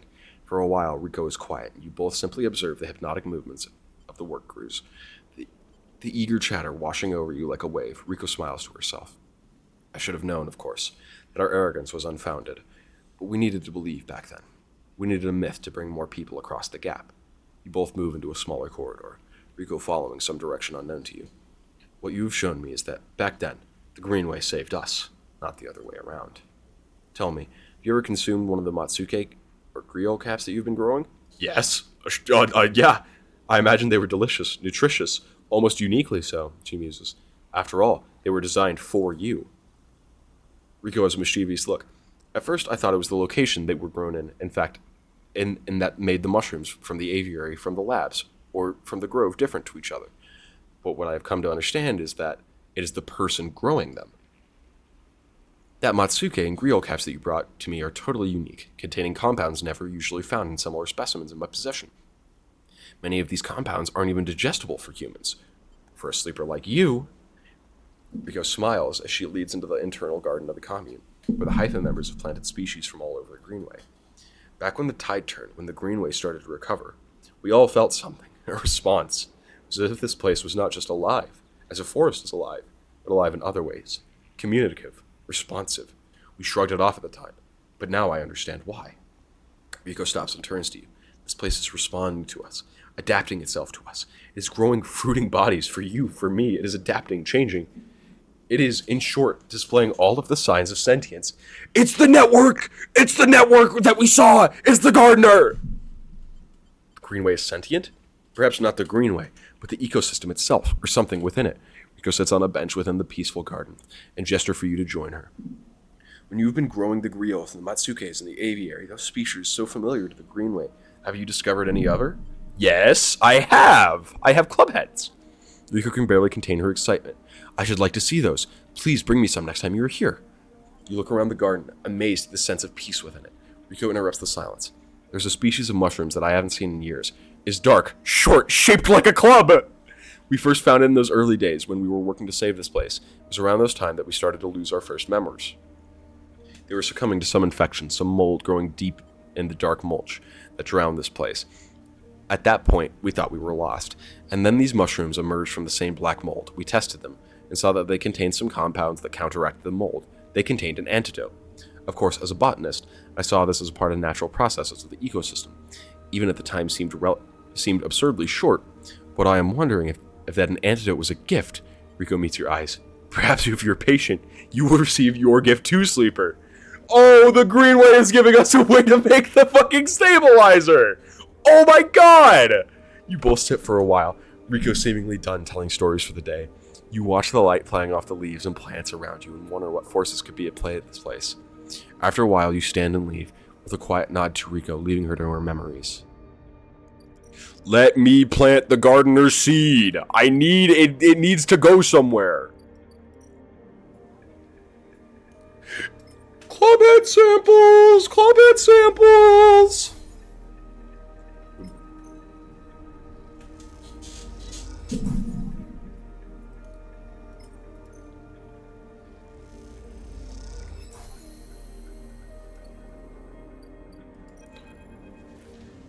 Rico is at her bench, running small vials of some liquid through an old chemical analysis machine.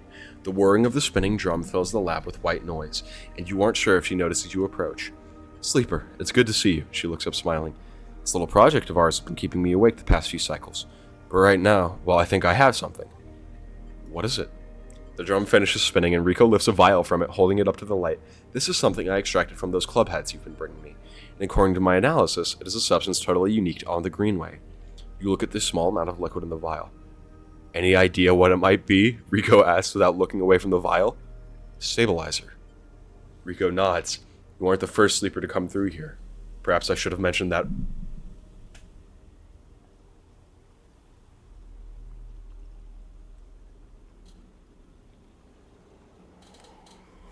Oh, is the Greenway responding because she died here?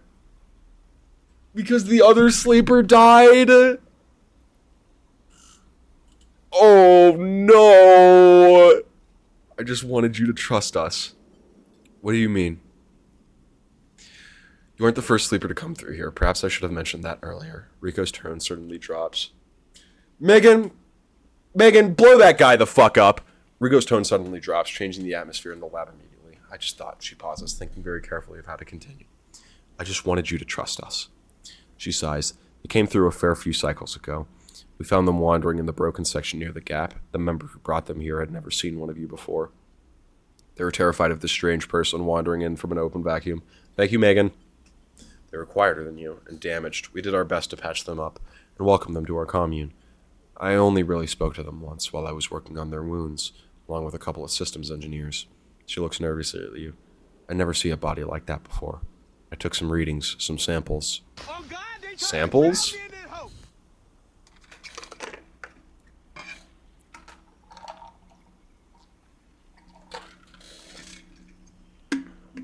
Celebratory antibot hydrate, so true. You have to understand, I was curious. I didn't know what I was looking at. I just took a little of the damaged material, less than a thumbnail. She shifts her weight to her crutch. The next cycle, they were gone. They took a little food and hiked up towards the wild margins, where the Greenway meets the wastes. Someone saw them in the distance, but that was it. They disappeared into the overgrowth. She sits down heavily, the vial in her hand. When I saw you, I wanted things to be different. I wanted to keep you here rather than let you disappear into wherever they ended up. She smiles to herself. Yes, I wanted to understand this place better, but I also wanted to help you. It seems that somehow both my wishes have come true at once. She holds out a hand with the vial. This is for you. You take the stabilizer, the glass is cold and smooth in your palm. Thank you. Don't thank me. She gazes out the Greenway through the grass. Those club heads caps made it for you. Or at least, who or whatever made those club heads, she starts to clear her bench. It was right there, contained in their tissue. I only had to extract it. I imagine you understand how incredible that is. I learned enough from the sleeper to know that your body, your frame, runs on some exotic technology. Exotic technology that has a time limit built in. Somehow, the Greenway knows that too. It understands your physiology much better than I ever could. It knows how to treat you. Just like that miraculous antidote that sprung from the mold, so too has this sprung from your presence here. The Greenway is speaking to you. It is welcoming you. She looks up. I know it sounds crazy, but I know it is true. I know it to be true. Here's the evidence. And what I also know, it is no longer speaking to me. Even after decades here, I've never seen this kind of response. Not since the antidote so many cycles ago, she smiles. So I'm going to make you a deal. You bring me as many club heads as you like. I'll extract the stabilizer and give it to you freely. You have to tell me what the Greenway says. You have to speak with it, to dig into it, to find what is being at the center of it. I've traveled as far as I can. I need you to do the rest. Can you do that? Yes! Rico sighs with a leaf and deflates into her chair. Thank you. I'm sorry for the other sleeper. Truly I am. I'm sorry I couldn't have done more. But I'm so glad I met you. You are welcome here anytime. Rico falls silent. She looks smaller now, more fragile, and realize how old she must be to have seen the collapse firsthand. You idle a little in the lab, in case she asks for anything else, but she remains silent. And so you drift back into the tunnel, thoughts of that other sleeper, and where they ended up weighing on your mind. Yeah, I know where she ended up. That fuck Ankita killed her. We fucking hate an Ankita here. Rico's grow beds. The seed! The only way to understand what Gardener gave to you is grow it. Rico is incredibly excited by the prospect.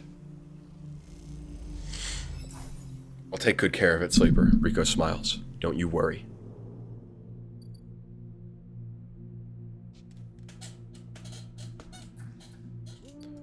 We're gonna need more spores, faux show.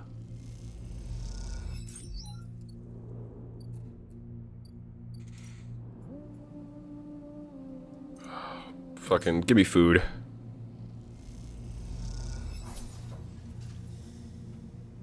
Man, I shouldn't have even done... It's totally not worth it for that one. We go to Emphis, and Emphis will feed us, because he loves us.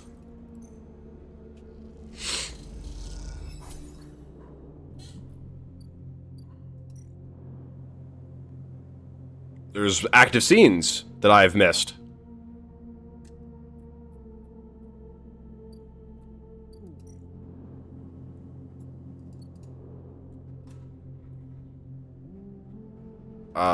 It must be up here?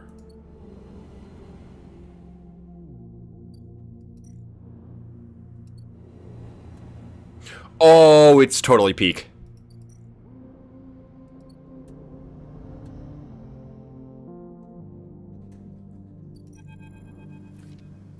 Have you heard of can channel, Sleeper?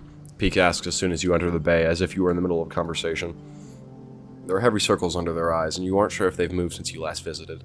The console they are working at seems to have grown too, shadowing their slight frame in a wealth of scrapes and wiles. Can, you mean, for transit? Yes, exactly. Peak turns to face you.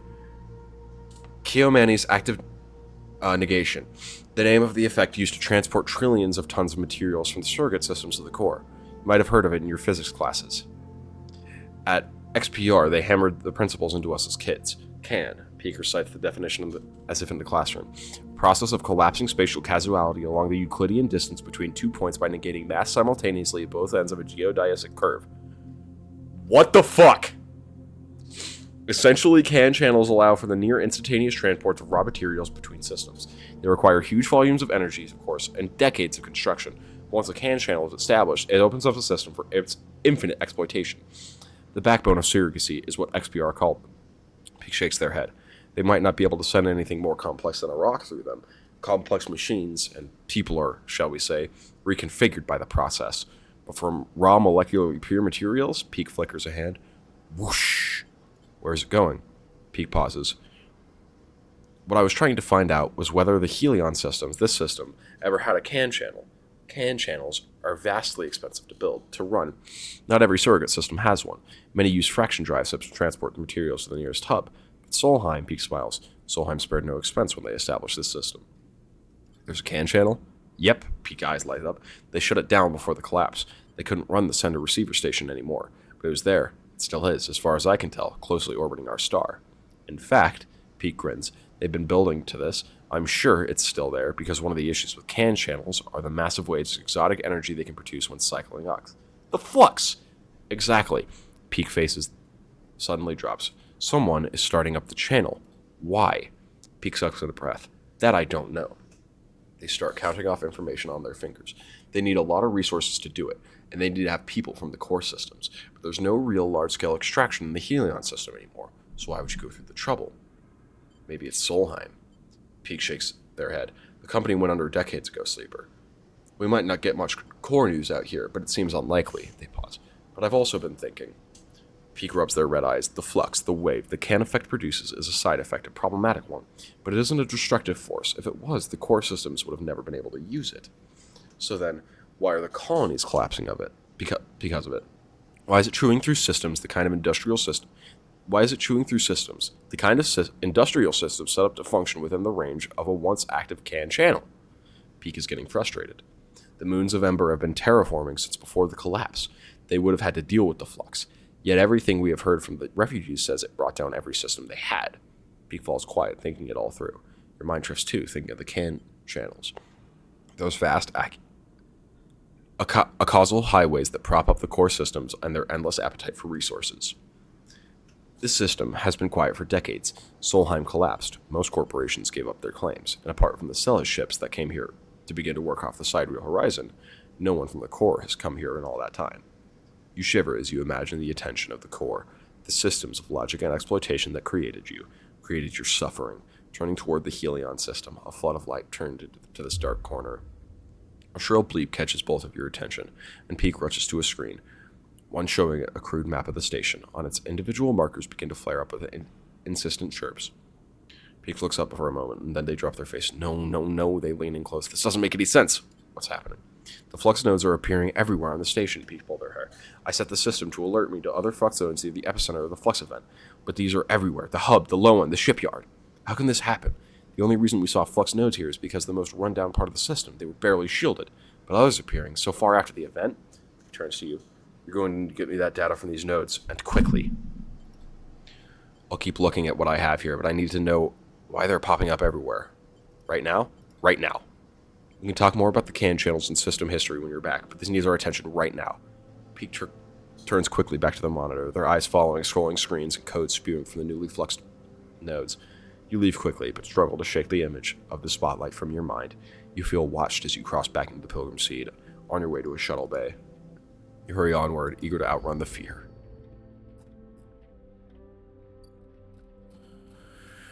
Oh, sweet mother of Jeebus! How much do you guys fucking want? 3? Oh, I fucking hate these animals. Get us a ship mind. And, a bunch of spores while you're at it. Fuck you. Fuck you. Need to repair myself.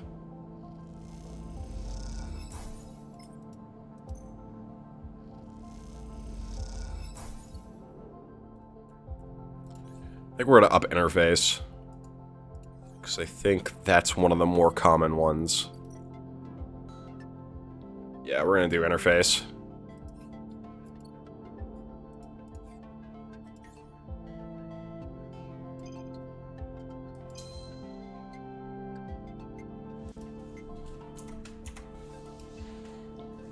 God, we're fucking gigantic. Do some systems repair.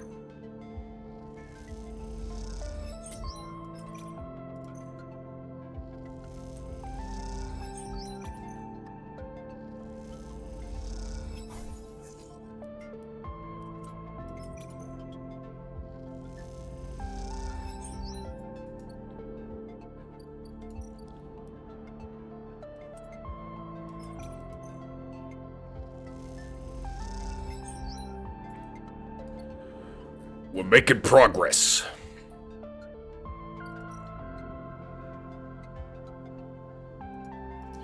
Progress is being made.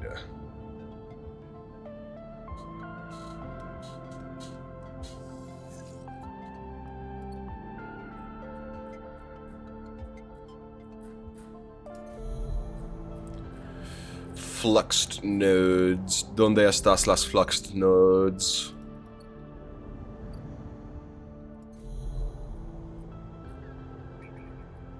There you are. I will be taking that. Thank you.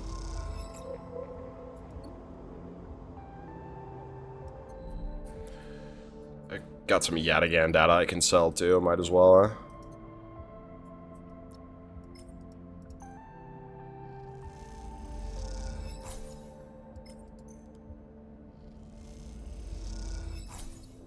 They'll pay. Not much, but they pay, I guess.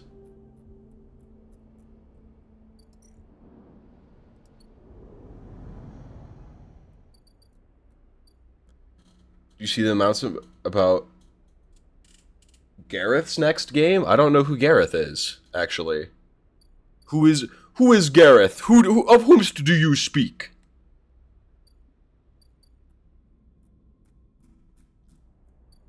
Who is this? Who is the... And what games? Oh, lead behind Citizen Sleeper. No, I hadn't. I didn't know. All I know about... Is it... What is it? Does it look exciting? Does it look fun?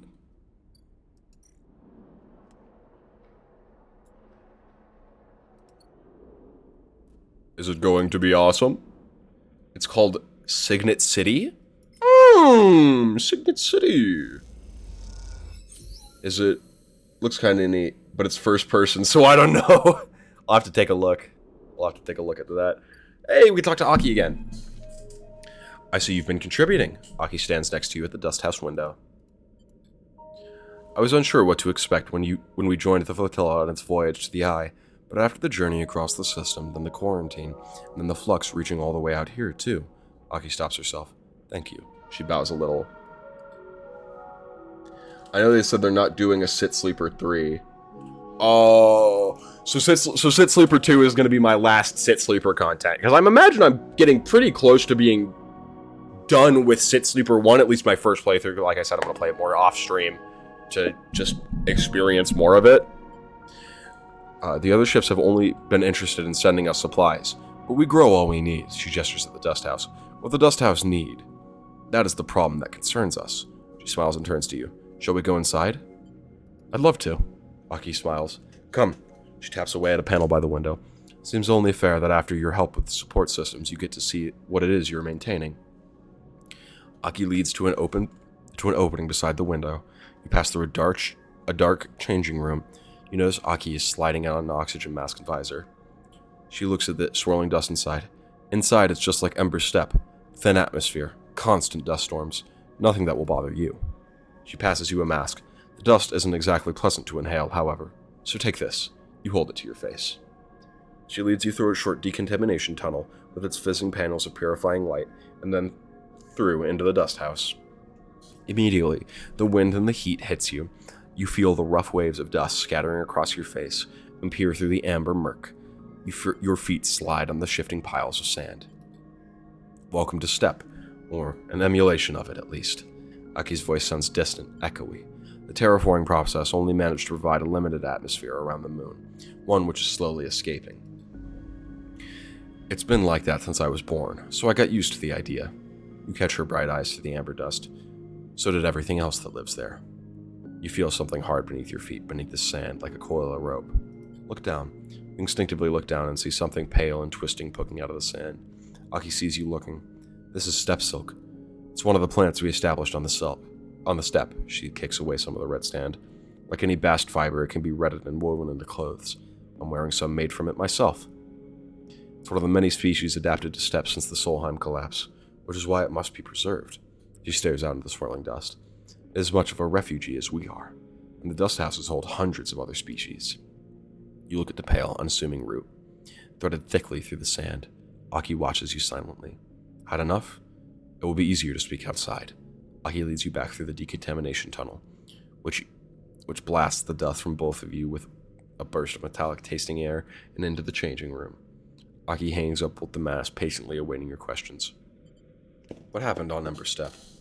Aki pauses, pulling her shawl around her. She looks small and pale inside its layers. Step was already a doomed world, she sniffs. When Solheim gave the terraforming contract to Cybele, they believed they could build an atmosphere, but the moon's erratic orbit made it impossible to maintain. By the time of Solheim collapse, the atmosphere was already fading, and Cybele's attention was on Ember's hearth. After the collapse, Cybele fell too. Its researchers scattered across the moons, and any central organization lost. Since then, my parents' generation worked tirelessly to survive, to adapt what we had to the felling moon, the steppe-silk, the other adapted species, and the life's work of the steppes colonies. So when the flux started to collapse our computer systems, corrode and destroy our life support, our water supply, our agriculture, we had to leave. Aki sits heavily on a nearby bench. Soon the only traces of steppe will be on this ship. Aki begins to cry quietly. You're unsure of what to do. Sit beside her. You sit on the bench beside her as she sobs. You understand why this ship, why the refugees from the steppe are so different. The world was already dying when the flux arrived. Ember Step is a terraformed moon, a partial atmosphere established colonies, agriculture, and yet when the flux event started, its people had to leave. You think of the Eye, and the dedicated web of a decaying system it rests upon. What hope does a ruined station have against a wave that corrupts, corrodes, and collapses? Aki interrupts your thoughts, rubbing her eyes. Not everyone left. There wasn't room to take all the people and fill the dust houses. My parents, their friends, and many others stayed. She sniffs. We will carry the steppe for them. Perhaps there is hope. We learn not to talk of hope on a dying world. There is meaning for them, and any future they can build with the time they have. She stands up. I wanted you to understand the importance of these dust houses, of what they contain. She leads you back into the corridor. If the flux events continue to reach out to the eye, we need to build protections to ensure their safety. Aki meets your eye. What about the people? Aki looks away. We aren't idiots, Sleeper. We chose to carry this burden. We will survive. These dust houses are already decaying. I have seen it. She stares into the dust. We had thought that they would last longer. But the last flux event. Help us. Aki looks at you. Please. I will. When you are ready, we'll begin the preparations for reinforces the dust houses. We need to be ready for the next flux event. Aki's eyes shine with the last of her tears. She takes a breath. I will see you soon. Aki drifts away down the corridor, leaving you alone once more at the viewing window, watching the ragged, delicate steps of the moon known as Ember's Step.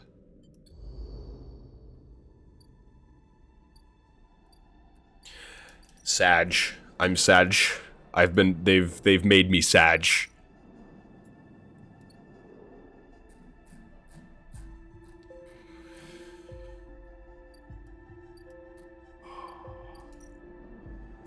Big depresso.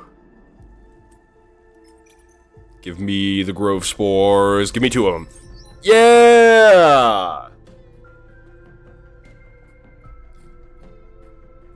Gotta keep getting stabilizer, so. You animals can have these fucking spores. Stop bitching to me then.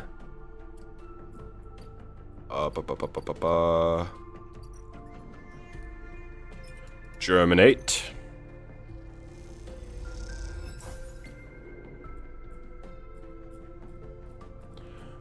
Germinate the spores, darling, yes. Okay, so what do we need? Outhouse shielding. Okay. So we definitely want to be doing the step silk care. That's what we want for sure. We'll just do this because it's easy. Throw them some Matsuke.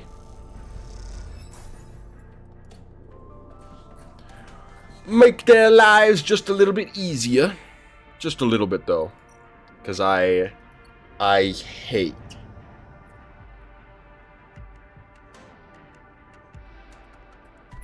Alright. Of course, as we often do, eat at Emphasis Stall. Go back to our apartment, feed the cat, end the cycle.